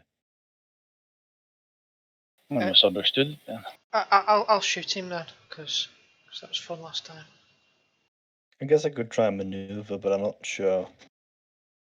Can I maneuver out of the way before he shoots? It depends if you're doing in what order you're doing things. At the moment, you are most definitely engaged. Yep. And he hasn't presumably got his card anymore.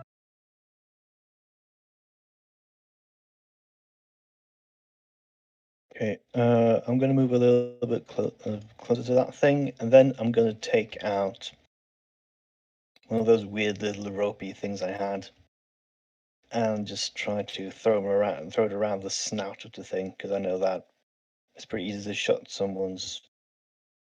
Well, I don't know if that's with crocodiles at least. There's some alligator thing, but it's pretty easy to keep their mouth shut from the outside. So I'm going to try that as a maneuver. So you're assuming Korath anatomy, but it's Yeah. an appropriate assumption. Maneuver is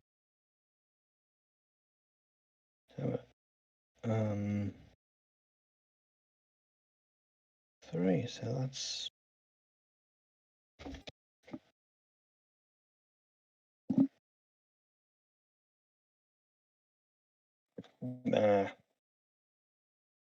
Didn't do anything. Okay, and you weren't using too high tech, so you're all right. Who's going up to Dr. Dick? Can I to maneuver and get away from it? Well, you can just move away from it. You don't have to do a maneuver, but you can do a maneuver if you want to. Maneuver and then move away. So you're doing it in such a way to give it some negatives.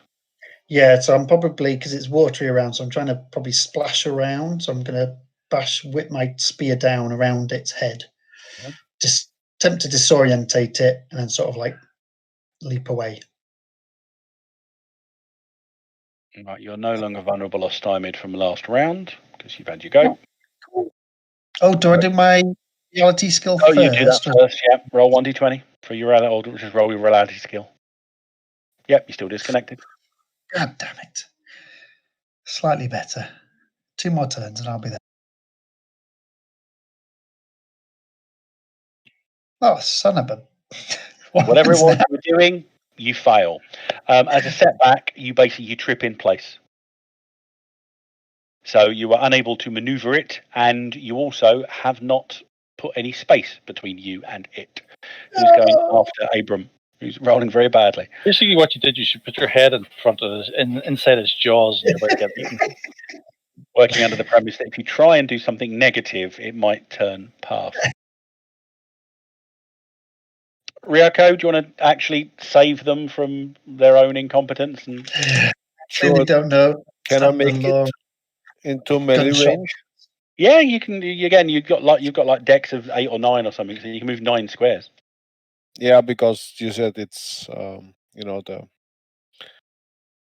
swampy environment.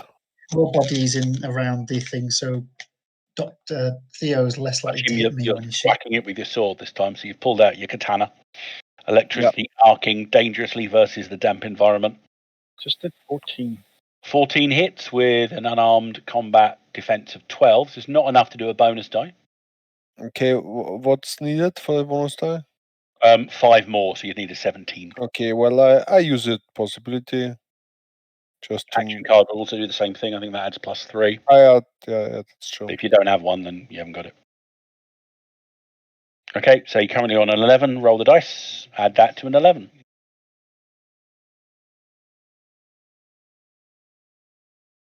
So that's actually a 29. Oops. That's. Huh? Okay. No, that's a D20. That's fine. Okay, so that's 29 gives you a bonus number of 9 on your melee weapons. What is your normal melee weapons total? Melee. 14, isn't it? Yeah, 14. So 23, which is enough to get 2 bonus dice of damage. Very good. Roll again. That's 5. That's 8. Doesn't roll this other one yet. And then that's an 11. So 11 onto the damage. 11, that's 24. And it's got AP 2, I believe, by default. 24 against a toughness of 8 gives you a 16, which is 3 wounds and 6 shock. So with all the other shenanigans going on, Ryoko wanders over and with a sort of a high shout brings her katana down straight into the thing's head between its eyes, and you drive it down into the muck underneath it, and obviously the heat within the thing's throat has heated the blade, because there's a as the blade punches through it into the water beneath. You pull it out, wipe it, and resheath your katana. Abram, you can have an attempt to reconnect. Okay. Am I allowed to play cards on this? You can do. You just can't spend possibilities. What does it use? Isn't it Reality. What is reality? Mind? Spirit. Spirit. All right. Don't have any cards. That can Okay, help. I'll let you know when you can make another attempt. I will. I'm just wondering, is it more fun just to play it in? Because I've got an action and a willpower card, which would give me 15. You need a 14. Is it more fun just to be a native for a little while? Except if you roll a 1 in this thing, what happens is you will convert. Maybe. Okay, go on. I'll play me action and my willpower card. Okay, you still yourself, realizing that while it's felt good for a bit, possibly not the right situation for you, and a darkness rises up from within your soul, and your correct cynical nature is re-established. Yeah, cynical nature. That's what you've got. Okay, anybody with cards in their pool, return their cards from their pool to their hands. I'm back to 5.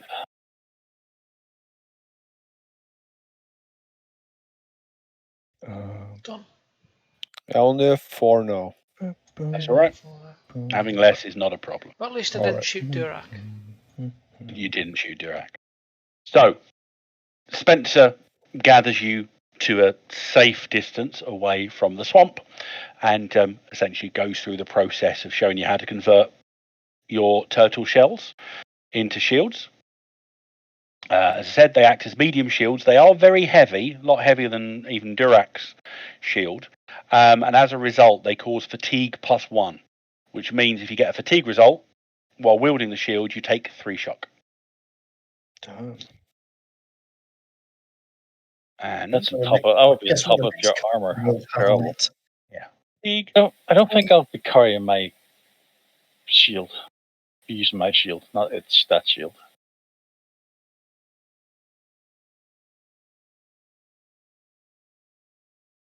I'll have it there for backup, just in case anything breaks. And we transition into scene 2 as you settle down a little way away from the swamp and begin to start having a conversation about where to go from here. But before that, has anyone got less than 5 cards currently? Guilty. Yeah, I've got 4. 4. 4. Okay, so again, going from the left. Theo, how many have you got? 4.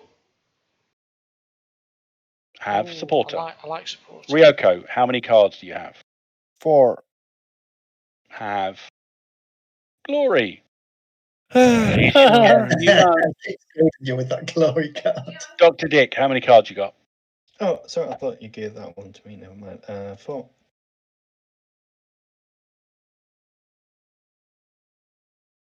You get a second chance. Abram, how many cards have you got? 4. You have a hero card. Durak, how many 5. do you have? 5, so you don't need another one. Cool. So,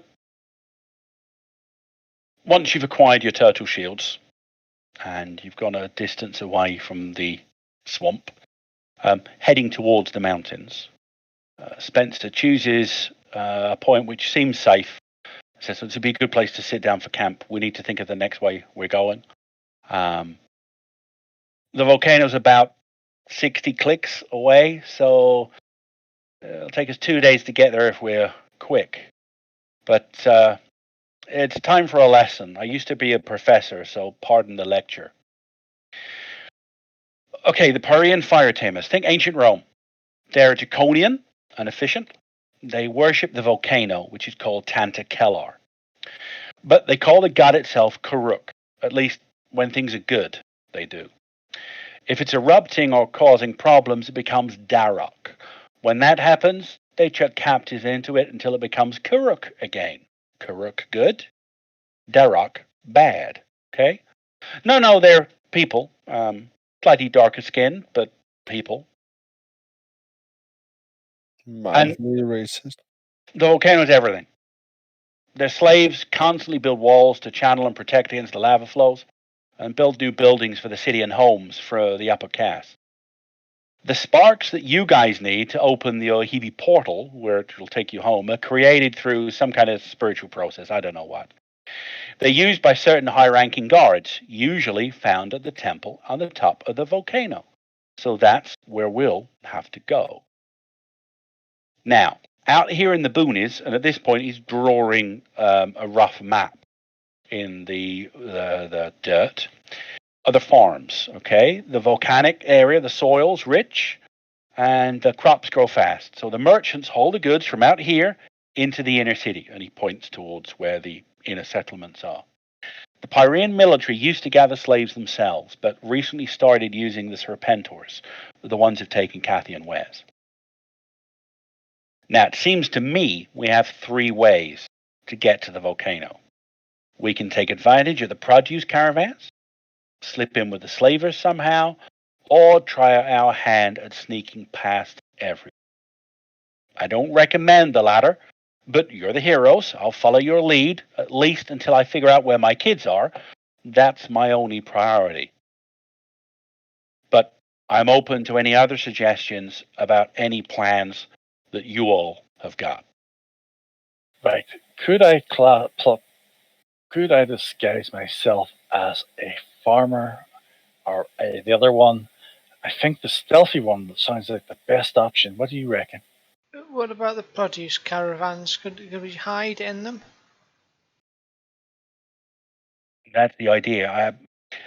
Disguising yourselves, to be honest, I mean, Tough job. Durak, first off, you're the whole wrong shape. And he looks to any of the others. He points at Father Theo, for example. Hats aren't a thing here. Neither are hoods or anything like that. The sun doesn't cause sunburn, so they don't have to hide their skin from any of its rays. And I quite like my hat. So my vote is for the that we try and stow away on the produce to try and get in. Yep.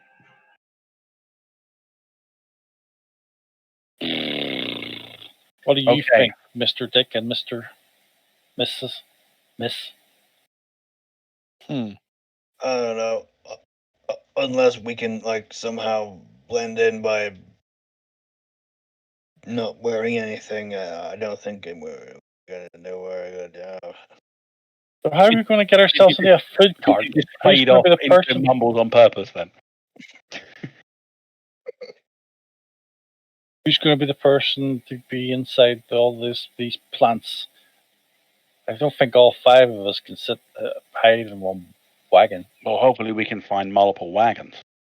Yeah, but who's going to be pulling the multiple wagons? A Parian merchant. He's not going to give us up when we're hiding in his wagon. Well, it depends. What incentives have you guys got to stop that from happening?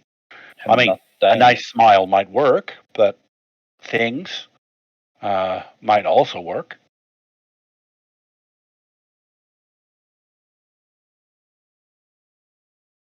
Things like in Kisses. Tiny You can things. give him kisses. Well, like I said, if you find the right merchant, that might actually be effective. What about a turtle shell What do these shield? Pyreans look like? Humans, I'd say probably you're talking Eastern Mediterranean, slightly darker skin. Think Turkish or Greek, but have spent some significant time in the sun. Whether we could one of us or two of us could pass off as Pyrians and be slavers and have the rest as slaves? No.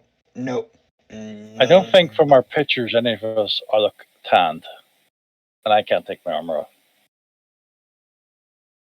But Well, we're not the only. It's unusual they've started using the Serpentors for slaves. I mean, we might be able to find Serpentors that can be bribed. Aren't they semi-good? The Serpentors, Yeah, aren't they? not as I understand it, they're absolutely mercenary and out for themselves. What do they hold dear? Is there some sort of currency, some sort of drug, or some sort of thing that we could bribe them with, pay them with? Exceptional turtle shells. Well, things, Yeah. are the worth trade. I mean, there is no money here. Even the Pyreans, these guys are the most advanced civilization down here. They don't have trade like that. They haven't got a currency. FYI, I'm going to show you a picture of a Pyrean fire tamer. So cool. decide for yourself if any of you think you could pass off for that. I think the hand would be very hard to. You need a good roll, wouldn't we? I think the artist had difficulty with hands. We need an Egyptian, don't we? One of our Nile Empire people would probably be best for that. Well, yeah, so that's not an option, I don't think. No, we can't pretend to be one of them, but I mean, stealth is an option if you guys think you can manage it. Just to let you know, if you decide to go with merchant caravans, you'll have to travel a bit closer and then find a means to negotiate passage with somebody. Similarly, with the slavers, you'd have to bump into a Serpentor caravan at some point and then negotiate terms with them, or just surrender yourselves. Up to you. If you go for option 3 of stealth, it will get harder the closer you get. As I said, you're about 60 kilometers away at the moment, and it will require you each to make a success check for stealth. It's only difficulty 10s, but the roll will get progressively harder as you go through. And things will occur if but one of you fail. Yeah, well, we're not going to be doing the stealth route. I think we're going to have to be. We've got? Is it Theo? You're our best talker, so Well, he's best at something. he's got to be good at something. So I think. Remember the old film, The Land That Time? Is it The Land That Time Forgot? Where they end up going into the underground thing, and they have that. They have a society that has built its walls up because there are iguanas that have been scaled up, constantly attacking the walls. Didn't someone just get a card recently called Abraham? I don't. A card called Abraham, or somebody called Abraham get a card? You can play a monologue, and then while he's talking, we can all do all our stuff, and then come back out again. He's probably still talking. Possibility. I have got a monologue card. I think we go the for options. the hiding in the cart. Yeah, that's my vote. What do the snake people look like? Serpent people. I haven't seen many of them, but from what Prince Chakan says, he's seen a group who look relatively human. Just they start to get scales, but then he says there's like a warrior caste that have almost begun changing into snakes, and he describes those with more like they've got like snake bodies beneath the chest. I think that's the best option. What we do is we get one of their caravans. You become the guard. We all hide in this wagon that's not locked, and then when we get inside, we go boom, yeah, kill everyone. What do you reckon? Sounds great. Like a Trojan thing. Yeah, whatever a Trojan is. Well, let's find the caravans, and then we'll see. Right. There's 2 different types. Either we're looking for the food caravan or we're looking for the slave caravan. I mean, either way is going to get us inside the city. That's the important thing. I just think the food caravan idea is not feasible. But But if we're in the food caravan, at least we'll be in the food caravan with our weapons and stuff. Whereas if we're slavers, if we're Well, we pretending can to be still. slaves, we won't have our weapons and stuff, will we? Oh, we will have our weapons. I am my weapon. Well, but in the food caravan, we are with food. So Yeah. We can enjoy There's ourselves. see the picture I think of a food caravan is each of us in a wagon with food, lots and lots of people, and one hoping none of them betray us. Well, you could say the same about the slaver one. But we will be the slaver. You'll be No, the but we slaver, and can't we'll. look like Don't serpent people. Slavers are Serpentors. I will just drop we scales on you. It's not that hard. You're the one who looks like you're wearing scales, so you're the closest, and you ain't gonna pass. Happy in the sail thing wagon. well, perhaps they have pygmy versions of it, so he would pass. Okay, Mister Abraham. If you don't like my plan, what's your plan? So, And if we I do think your we could- plan, it goes wrong. Because you're basically one of these savages at the minute. No, It doesn't I matter that was. you're taking this long because you're sat down around a campfire in the night, but there isn't any night. You're sat down resting. But it is the equivalent of the evening. Can I recover shock then? Yeah, anybody with any shock can recover it, no problem at all. All of it? Oh, Yeah, it just comes back. better than a card on the shock I get back then. Shocking. What do you think, Theo? Yeah, if you're the talker, you're the one that's going to have to do all the talking. Well, perhaps you should have stayed savage, and we would have laid you out in the sun for a bit. The sun doesn't give off any heat, though. Yeah. Yeah, it's weird here that the sun literally, the heat's just here. It's not coming from Halifax. Oh, we could make you jump into that pool of lava thing over there and then pull you out. I'm sure you'll survive it. I'd be a Your bit skin will be crisp. all burnt, Please, though. Theo, Yeah. give us some sanity here. What do you think? I don't know. I think we should do whatever Durat says. No, I don't. I mean, Yay, slaver! What? Yeah. Have you ever met him before? No, we do not do what he says. Do what Durak says? I think we should do the opposite of whatever he says. Yeah, me too. Come You're up with the not, best Theo. plans. You're The just best going plan. with everyone. Ryoko, what do you think?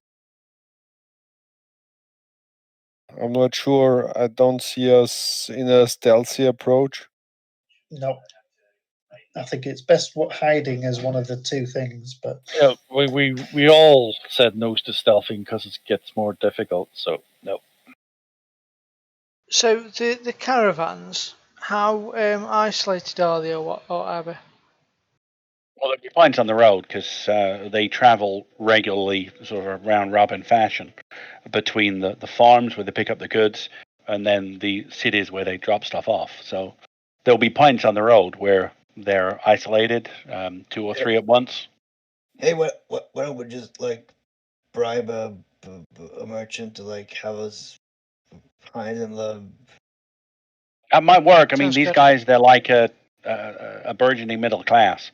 The farmers don't like them because they're haughty and stuck up, and the nobles in the cities don't like them because they're dirty merchants. So Well, they don't can't seem to lose our charm with new anyone. waspy friends drop us off? I knew. Sorry, what? What friends? The wasp friends. Well, they could, but I've got no way of contacting them. I like Dick's idea of just to bribe some people. Have we got anything that they? I thought you like? said that they couldn't be bribed. I asked, what was there anything that they held Yeah, no, dear that we could valuable bribe them with? things. You could do that. They're I said burgeoning middle class. They like shiny goods, gold. There must be something we have that's. I mean, we've got all sorts of weird Didn't text. you God. get all of the bits? Because don't forget the Adinos that you're following. You've encountered quite a few different Adinos in your travels so far. A majority of the ones you've been fighting, especially the ones around Fort Washington, have got sort of like red war paint tattoos on their lower jaws. You've heard them being referred to as red jaws. The ones that you're following, you've found at least 5 corpses for before now. And not only did they not have the same red jaw marking of the ones that you've been fighting, but in a complete deviation from what you've seen from other Adinos, these ones had jewelry on. Golden jewelry with a bit of an Aztec motif, if you recall. And I do recall Durak made a point of saying that he was D&D style ripping off the bodies when you'd finished with the thorn bushes on the cave road. Oh, removing the tracks, you mean? No, you said that you were taking the bangles and the necklaces off the dead Adinos. Oh, did I? I don't remember. Because it So was you know gold. what I'm like, though. No, no, Oh, gold. it was gold. Okay. Oh, No, yeah. no, Okay. I totally remember that. You weren't there either. So Yeah, exactly. So So my you excuse is that could potentially use that as some bribery tool. let's go for that do it. option then. Let's get it over with. I know And we're all. gold's a thing down here. I know Theo's going to roll a 1. Doesn't matter what we do. Won't be fine. I've got So- so much faith as a dwarf, it's non-existent. You sleep on it, have some further discussions in the morning. At this point, Spencer is beginning to guide you back across the plains with the idea, and you can see the telltale smoke column rising from the volcano of Tanta Kelar off in the distance. About 2 days later, you are heading up into the foothills of the Pyrean areas, and you can see the evidence of what Spencer said. The volcanic soil here is quite lush. The foothills themselves have been made into stepped farmlands, and you can see lots of different grains, pulses, beans, and the like going on. And you break through to where the river itself, as it describes the river with no bottom, where its waters have been used to irrigate, and it gets even greener along the edges of the rivers. You have a couple of close calls trying to keep your self out of sight of what look like patrol guards. These Pyrean soldiers are, again, not entirely legionnaire looking, but they have bronze armor. At least a couple of them within each patrol group do. Primitive weapons. But you find yourself in a situation where some subtle questioning has pointed you towards a couple of caravaniers who, at least a couple of people that Spencer has spoken to, have been, or you've been reliably informed, that they might be open to a little extracurricular activity. That means something else in my world. Yeah, I'm not. Okay. So you find the two, and a conversation is brokered between Yeah. Go Theo. Go Theo. Which You would can be- talk. Theo. All right. No, but basically, we just want to try and hire passage, really, in the back of your lovely wagons. What would you be willing to pay for this passage? We have. I'll get the stuff that Durax. Rob, show them. We pointed Durak. You do not see the tears rolling down in my eyes as I hand over the gold items. You get the impression it's a father-son team, these guys. The older man who introduces himself as Tanthar nods his head to his son, Ralak, who takes the items from you. It is good quality, father. It is pure, and he does the usual thing of biting. Would be good to trade. And he looks up at his father expectantly, and his father looks at him and just shakes his head as if you can read it on his face. Don't give that away before we even start talking, you idiot boy. You are outsiders, I can see this. Why do you need to go to the city?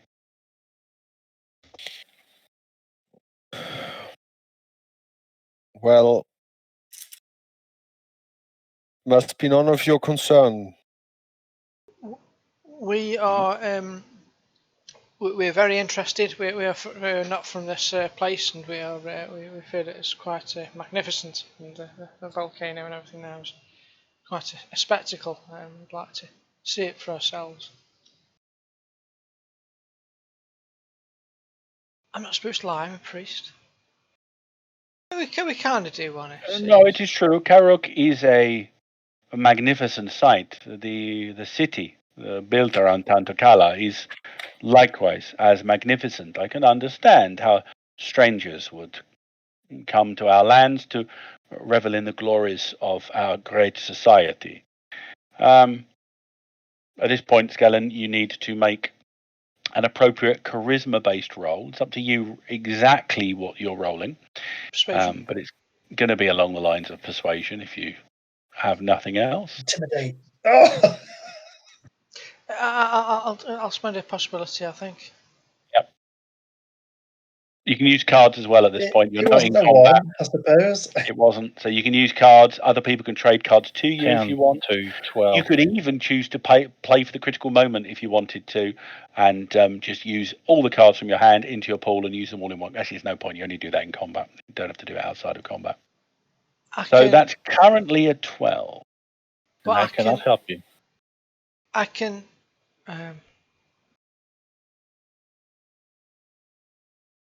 So the drama card, I can play that as a possibility now, could I? You can, and that's in addition to your own expenditure of a possibility. Drama and hero cards are the only real way you can spend more than one possibility on a roll. Okay, I'll do that then. So the idea, The drama card. Yep, drama card deleted, and another roll, I guess. So you're on a 12 currently. I've got a connection card. Crap. That gives you a I should 30. probably save that one for later, maybe. Now, connection would have been useful. You're already doing this because connection would have just immediately given you the fact that Spencer knows a friendly merchant, and you could have done it anyway. But I was literally just looking through my cards, going, "No, I don't have it. But where did it go?" And then that's all right. Never Theo's mind. got a bonus number of a 9. I was enjoying So what's myself. your persuasion? It's an 18, yeah? My persuasion is for well. Is a Doesn't 9, my isn't action total 1 from the first one count as well? I can give you willpower card if you need it, plus 3. Yeah, because it's a 2 plus a 10 for the 6 gives you a 12, plus the 18 makes it a 30. So you're adding a bonus number of 9 to your skill, which is your persuasion. Which is probably that +9 there. Yep, so 18 in total. Yeah, double checking that. Your persuasion charisma of 1, and charisma is 8. Yeah, so your persuasion skill is a 9. You spend a few more minutes in conversation with Tanthar, sympathizing with him, as obviously you know that his son is obviously a fool and shouldn't have given away the value of the goods at this point. But you're happy to allow that to put aside. Yes, you would like to travel secretly. You give him some reasons, but he shakes it off. So I do not need to know. I do not need to know. And within 10 minutes, you're all on the back of, they're quite 2 big carts that they're using. They're wooden wagons with stone wheels. They're pulled by the weirdest emus you've ever seen. Tanthar calls them anchors. They are large birds, and their beaks are quite long with a nasty sharp point. And he advises you not to go around the front of them. He and his son will deal with them. They have ornery dispositions, and you may get hurt. And there's quite a lot of produce in the back of each of these carts, so there is enough space for you to essentially finagle your way in between the gaps. And you can't see much of what's going on outside. One or two of you might be able to position yourselves in a way where you can see through a chink in the produce, but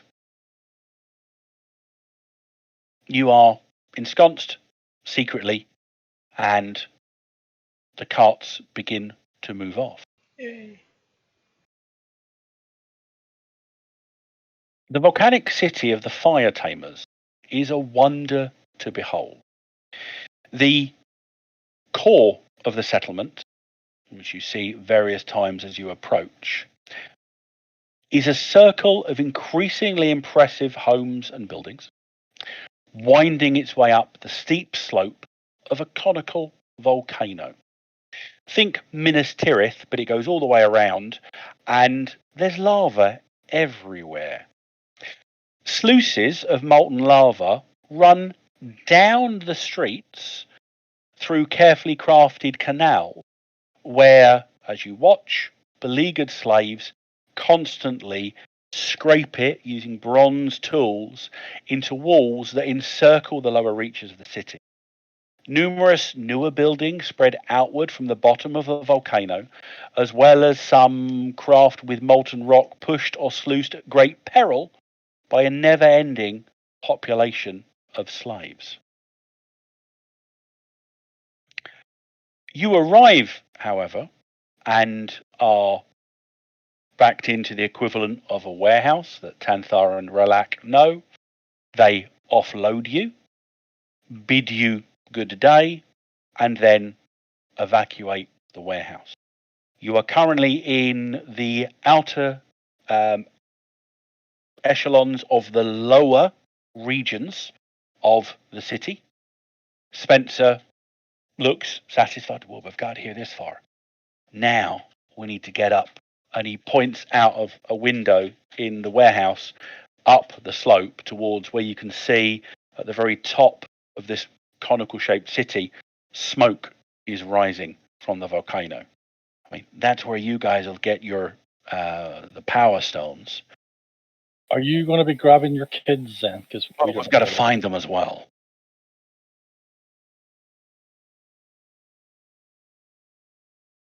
Big city to search. We can sneak about a bit easier here. There's alleys, gaps between buildings. We should be able to get away without being seen, but we are going to have to ask somebody if they've seen my kids. As you're looking around, while the populace of the city, the free citizens, are obviously all Pyrean, you can see that the slaves are a mix of Pyreans in the minority, but then lots of other species as well. You can see the facial structures of leopard men. You can see humanoids, again, still human, but you're not entirely sure what race they are. Spencer points out, I think they're Ohibi. Every so often you can see diminutive humanoids, maybe no more than about a meter tall. He said, oh, those are Keefi. And then there's just a plethora of other types. There's a couple of examples of the same pig-like people you saw when you were going down the river. The ones that obviously recognized Prince Chakan, but they were herd animals. There appear to be a couple of Lorendi. However, they appear to have their wings clipped down to their sides quite heavily through chains. So Spencer continues. So again, I'm leaving this to you guys. Where do we go from here? Upwards. Probably let's I mean, who do you think would have wait. Yeah, who is it that's taking them anyway? You have any idea? Well, the kids. Yeah. Well, I've no idea who would have brought them in, but there's not really servant ownership in Pyrea. They all work to whatever task they're given by the city. So they're either helping build the city outwards or, well, they could be doing anything.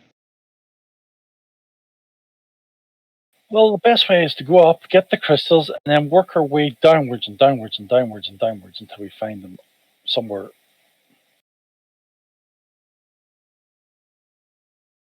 Oh, maybe you'd know someone who knows where we could find them. I say, Playing a connection card. Yeah.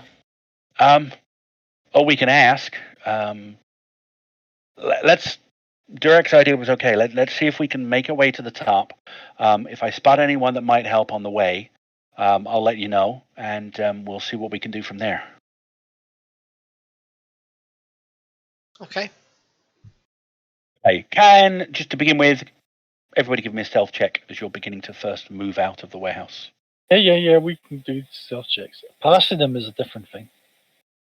Yep, Theo passing any test today would seem to be an absolute impossibility. I shouldn't laugh Durek, yet, on the should other I? hand, is the epitome of dwarven Yes. stealth. Oh, I got a picture of Theo going, "Your God's not the real God." We say quietly and stealthily. Ryoko, you must be fairly stealthy. He hasn't rolled. She hasn't. I don't know. Hasn't rolled yet. What's the target? that's something, actually. It's Dex is 10 unless it's otherwise mentioned. Stealth is based off dex. yeah. So if I have stealth 1, then I roll TORG 10, right? What's your dex? Dex is 9, Yep. So Then me your 10. base stealth is 9. and I have 1 spec, so it's 10. Yep. Okay, so Dr. Dick's fine, Abrams fine. Okay, well, there is a situation where, I mean, Theo's still got -1. yeah, one. You Can I play a card to help Abram? Yeah, or I to don't help need Theo. it. You don't need to help Abram. You can help Theo. Yeah, Theo, please, by all Theo. means. By all means. I have He's a got a- card. he's- It's called Close Call. When you would be spotted by guards, wandering creatures, or other foes who might be avoided. The enemies are distracted by something else nearby. Leave the area temporarily. Well, that's exactly what happened. So it's within mere minutes of having passed, and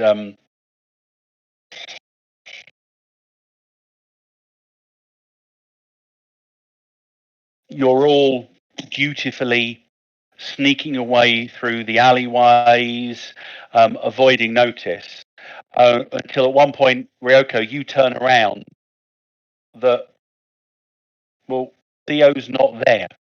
You've just passed an alleyway onto the street and you just see his foot disappearing down the alley. You quickly pursue him and you can see there's a look of righteous fury in his eyes. And you look ahead of him and you can see that there is a Pyrean thrall, one of their basic guardsmen, who is ruthlessly beating a Pyrean slave child.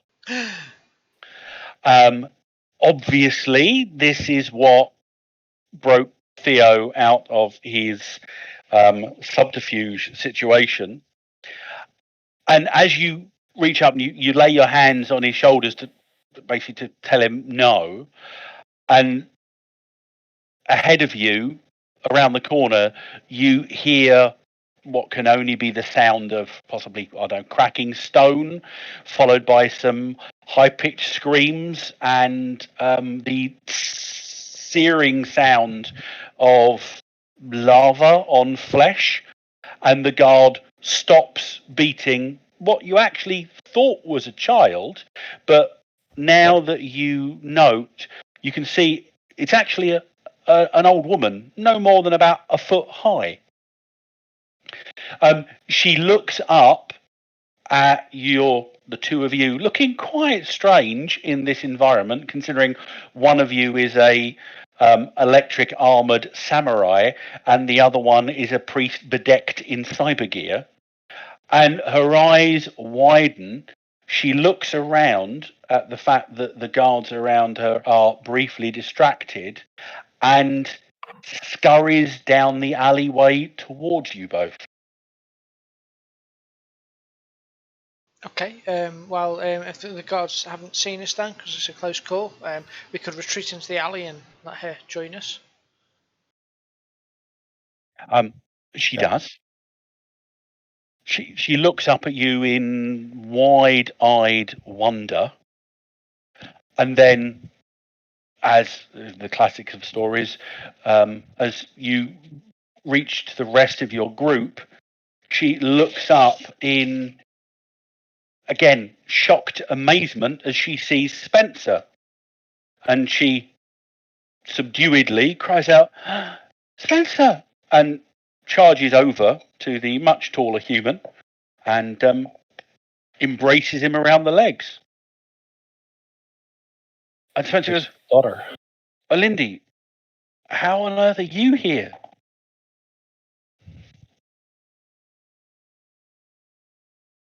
And she looks up, tears streaming down her eyes.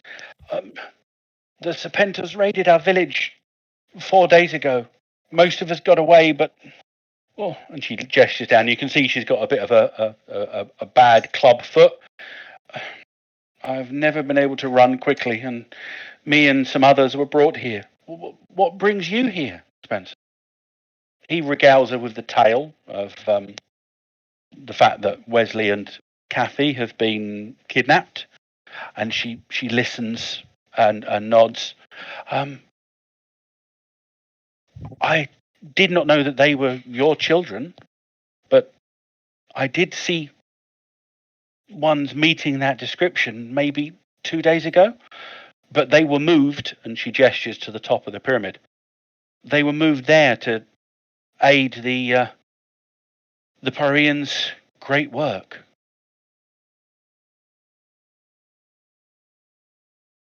They say that once they have repaired the columns, that Darok will sleep for 1,000 years and bring peace to the Parians. They have been assigned to the temple itself, carving the images of the evil god Darok into the columns there. I know not of the ways of the Parians. As you know, Spencer, my people live on the plains far to the north. I suspect I will not see my people again. Spencer thanks her and looks at the rest of you and says, "Well, if Orland is to be believed, then my kids are at the top at the temple itself." That's where we're going. Yeah, don't worry, we'll get them. You pass through the city. It's clearly organised by a caste system. The level you are at the moment is warehouses and some basic residential areas.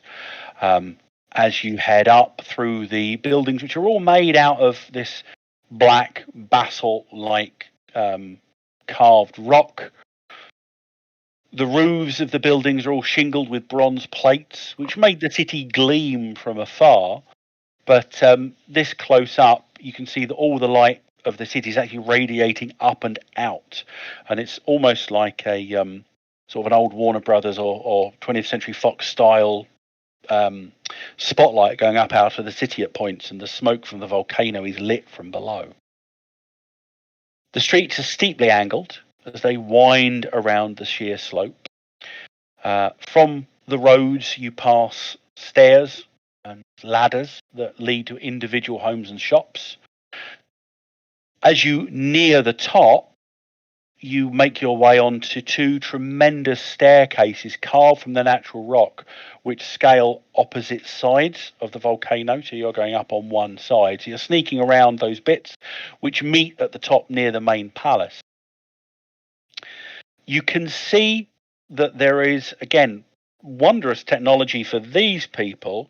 There are great, almost hamster wheels with slaves within, driving what looks to be a primitive lift system, which pulls a trolley-based system up one side in between where the stairs are.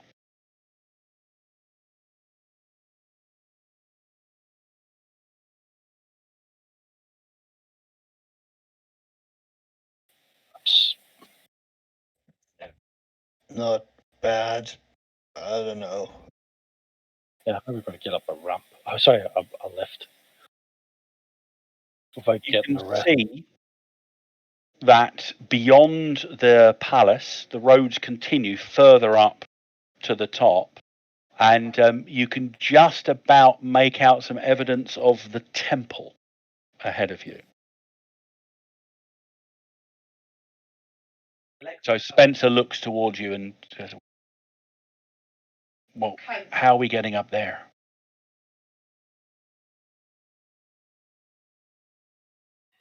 That's a good question. So how did they get? How would they have got up before they had the lift? Dangerously. You can watch, and as you watch, the lift appears to be loaded with supplies, stone masonry equipment, blocks of obsidian and basalt. And it seems people are walking up the slopes on either side of the lift quite happily. It's just the lift is being used to pull heavy stuff up towards the top. Oh, I see. So you can still walk up. Let's just walk up. No one's going to question us walking up. It's not going to say, "Oh my God, an invasion army's just got in here by some unknown reason."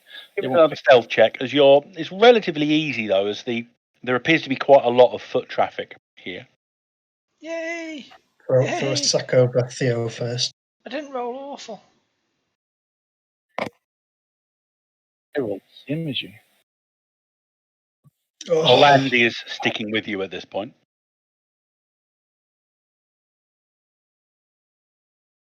Abraham's didn't let us down this time. yeah. Dun, dun, dun.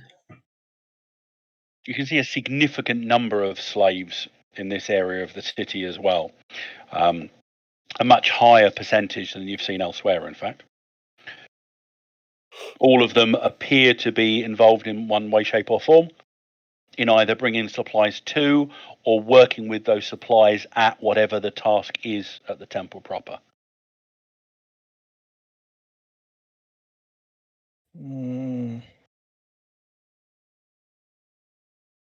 Well, power. As you're making your way up through the crowds, Spencer's pointing out, okay, you can see over there, that's a fire priest, and you can see the staff they've got, and you see it's at the top, and it does appear that the staff has a roughly baseball-sized glowing white crystal, and it's almost entirely like spherical. So that's what we're going to need for you guys. Does it look familiar at all to us? You've not. It doesn't bear any resemblance to the heart of a Khan, for example.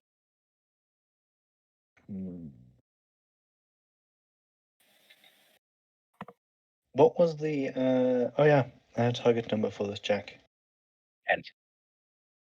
10? 10. Oh, Okay, is it 8? I'm spending an adrenaline card then.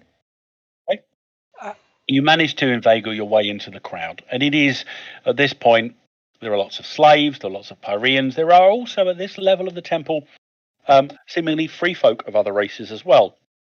So you take care to hide some of your more esoteric items, and you appear to be hiding quite happily among the slaves.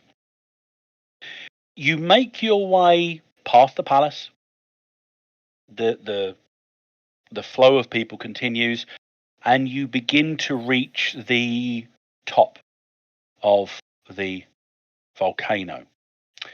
And you then see the fire temple itself, which is anchored to the outer rim of the volcano by 8 massive bronze chains. Each of the links on these chains is over 1 meter in length and a good foot or so in girth on each of the chain links.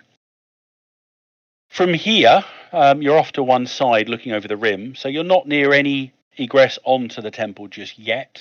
But you can see that the main structure itself hovers about 300 meters above the molten interior of the very live, active volcano beneath you.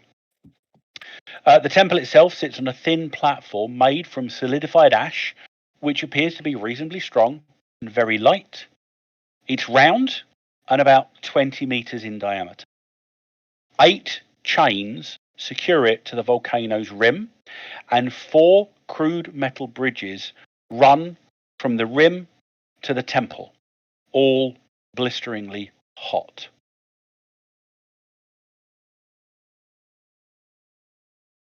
And as you watch, you can see a count of about a dozen fire priests at the temple who appear to be overseeing work on the columns and various other affairs. One of them is clearly in charge, directing the slaves as they tediously polish or slowly tip away at the obsidian columns. There are about a dozen artificers, blacksmiths and the like, who appear to be repairing the discs, the chains, and the bridges. There are about 24 or so slaves, all in all, milling about, hauling away obsidian shards from the columns or bringing in fresh tools for the carving. And about a dozen thralls in the vicinity keeping watch over the slave. Clearly, most of the slaves here are too fatigued to cause any real trouble. Can everybody please make me a find check?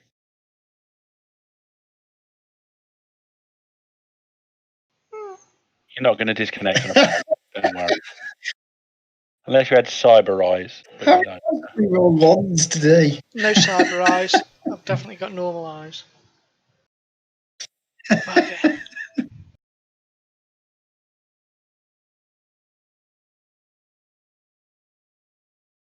Imagine that, having cyber eyes and disconnecting. Well,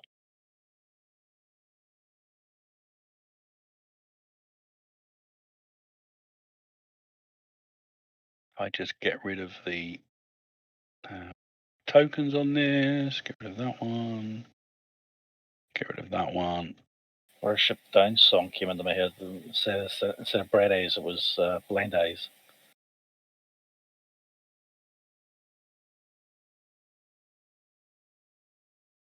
Oh, You see the temple stretched out ahead of you. And if you just give me a second to get the right bits. Nice map. is it? We're going to be walking on it in a second.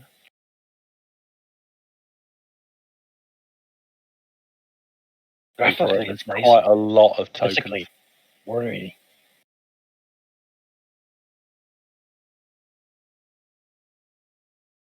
Please don't Please break don't the crash. chains, guys. You crashed? No, I'm Fleetwood saying please Mac. don't crash. Oh, okay. I've got the picture. I'm fine. Yeah, no, it just has to load quite a few tokens onto it. It was running fine when I didn't have anyone connected. I just want to make sure it continues to run fine.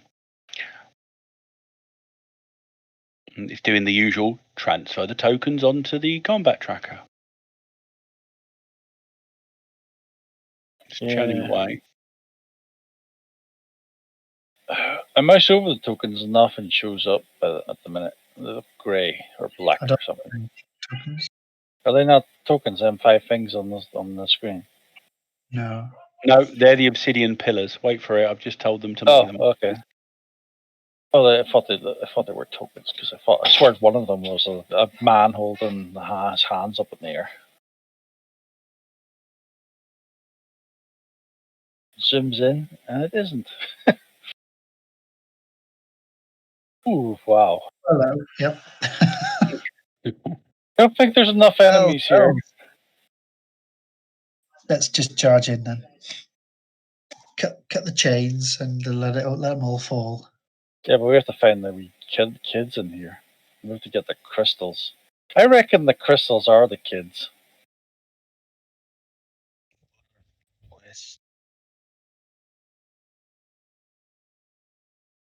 Okay, you guys are currently off to the south of this map, okay? And Dr. Dick, Abram, and Dirac all getting good bonuses. You each see... I can actually see the 2 kids. Yep. So you spot Refugees 1 and Refugees 2. Yeah, no names Who pop are up for us. currently, well, there should be, if you actually zoom in, it's actually One, yeah. it's actually on the text. Refugee 3 and Refugee 1. No, oh right, God, that small text. Wow. Yeah, it's on there. Who are currently working away, carving into the pillars. Oh, I like carving in the pillars. Spencer also sees them and goes to jump ahead, but then stops and goes, no, we're going to need some kind of plan. There's too much going on over there. Where are we? And well, you guys are, you're off to the south. So, for want of a better term, we will put you ready for next week when you decide what you're doing, because we're going to leave it there. I think sacrificing Theo and Abraham to the dice gods would be a good idea. I think we've already done that, haven't we? Yeah, That has occurred quite a lot today. We've got them rolled out our of the fair way. share of the ones. Yeah, me and Abraham, we're going to just be rolling like a fury next week. We're going to be It has to balance out Yeah. somehow. we're going to be rolling 60s. So the south bridge is the closest bridge to your current position, but you're actually maybe 130 or so meters off to the southwest a little bit, looking in. One of you has just spotted Wes disappearing behind the pillar, because obviously it's kind of blocked by your line of sight, and the other of you saw Kathy off to the pillar more to the east.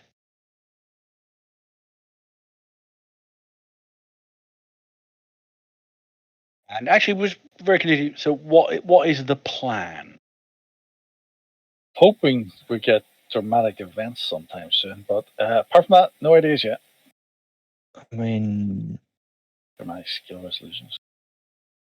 How can we go over there, get the crystals, get them 2 people without all them people? I know. Theo, can you instigate a slave revolt? I could try. I'm not that persuasive, to be fair, but Get them all killed, or half of them killed. Sounds a bit harsh. I'd perhaps need some sort of miraculous intervention, which is perhaps beyond me at the moment.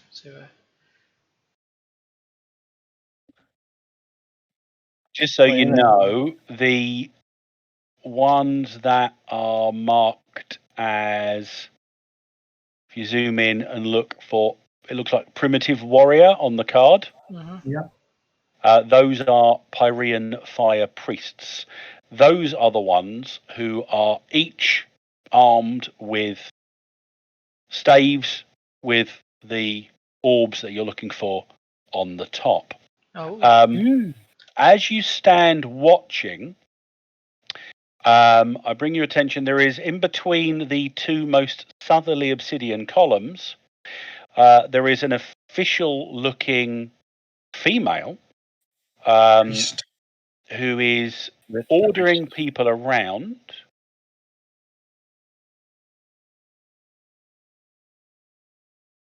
From a picture, it doesn't look very Pyrean. Yeah, their skin's a little paler. White skin. But she does have very real flames periodically coming out of her hands. And why she got a boot thing on her hands? That's weird. Oh, wait, I see her hand now. Oops. The slaves should all be coming up as neutral. Everyone else, you can assume, is hostile at this point. There's blue rings, there's gold rings. Yeah, the blue's just because I ran out of appropriate pogs that had the living land background circle, but it does mean that the Pyrean artificers are easier to spot among the groups. Hey, Jurek, is this kind of lady, does she look familiar to you? Why would she look familiar to me? Do I go around looking for females? Lady. You think I hang around in Savage World? Not Savage World. Your accoutrements are more suggestive to you. Your accoutrements are more suggestive of Yeah, I'm saying she doesn't really religious look accoutrements than this place, you know. Sorry, I couldn't hear you, It John. was designed by some, I don't know, some cheesy fantasy designer guy. Well, there's lots of cheesy fantasy design in this whole place. You've been seeing it all the way up. Am I is she meant to look like a fire wizard or something? She looks badass. She meant to look from Mile. Is that what you're saying? Have your eye out. Dirk? Yeah, yes, that's what I'm saying. Oh, I'm not sure if I should say that in character or not. You spend about an hour watching. No one They notices. don't seem to be. I mean, from your position, you're relatively hidden at this point. No one Is it possible? Sorry, Mhm. I want to ask first before. Is it possible to translate the runes, or is it my runes only for IL? It's a completely different language at this Okay. point. The runes around the edge. Plus, the So- distance you are away, it's actually still quite difficult to make them out. Just making sure. I've got Yeah, scholar as well. Bunny, get a bird's Oh, eye view. You can give a scholar roll if you want to do that. Yeah. As well use it. I've got it now. Yeah. Hey, 10. Okay. The one thing you do notice is that the runes on the white side of the disc appear to be completely different to the runes on the red side of the disc, and you do notice a recurrent rune on each side that has similarities that looks like some aspect of a volcano. One with what look like clouds coming from it, and the other what clearly looks like flames coming from it. The one with the flames coming from it, you can start to see being carved into the obsidian pillars. So you assume through deduction that is Darok, and that the other one is the other side of the situation with I've forgotten the name of the other side of the situation. Kuluk, I think it was. Dark and Tarek, yeah. So clearly what the Keefe told you about the Pyreans attempting to do something that would appease or control Darok, it's at least true. They do appear to be attempting that.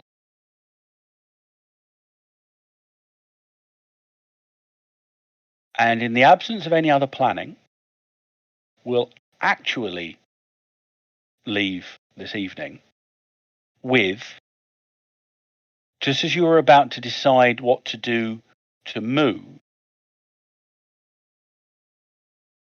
the magma in the volcano seems to begin to bubble violently. The whole place shakes with a minor tremor.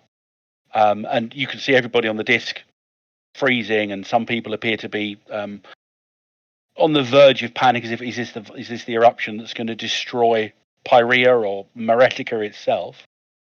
But as you watch, 4 spots of gushing fire, lava and magma shoot into the air and land in tall heaps on the central disc. Can I do this from up here? oh, do it down there. Do it down there. And yep, that one there. Always visible. We're so dead. Always We'll be visible. fine. Always visible. Always visible. Oh. And moments later, they take humanoid form with snarling faces. Oh, they're quite cute actually. But Oh. Are they Met these before. One of them. Elias? This looks similar to what you saw on the top of the basket, Ryoko. I remember them. they're cool actually. The slaves nearby scream in surprise. The fire priests seem to look alarmed. And while I won't move them yet, the 4 avatars of Darok begin to split up and begin to wreak havoc upon the temple. They're like Oh. pink horrors and turn into blue horrors. And Split up. that's where we'll leave it for tonight. You are Talking now in a about- dramatic scene. But not the other thing. Not the other thing. What's the other Fantastic. thing? Thank you, John. Other dramatic thing. Yeah, you're in a dramatic scene. No, Oh, not- no, dramatic there's not- skill No resolution. dramatic skill resolution at this point. Yeah, the one I've been saving all the cards up for. The one You'll get to use them, don't worry. I will end the session now if we've finished Thank you everything. very much. Yep. Just to let you guys know, Thanks for Okay, so watching, you can fans. prepare for next week.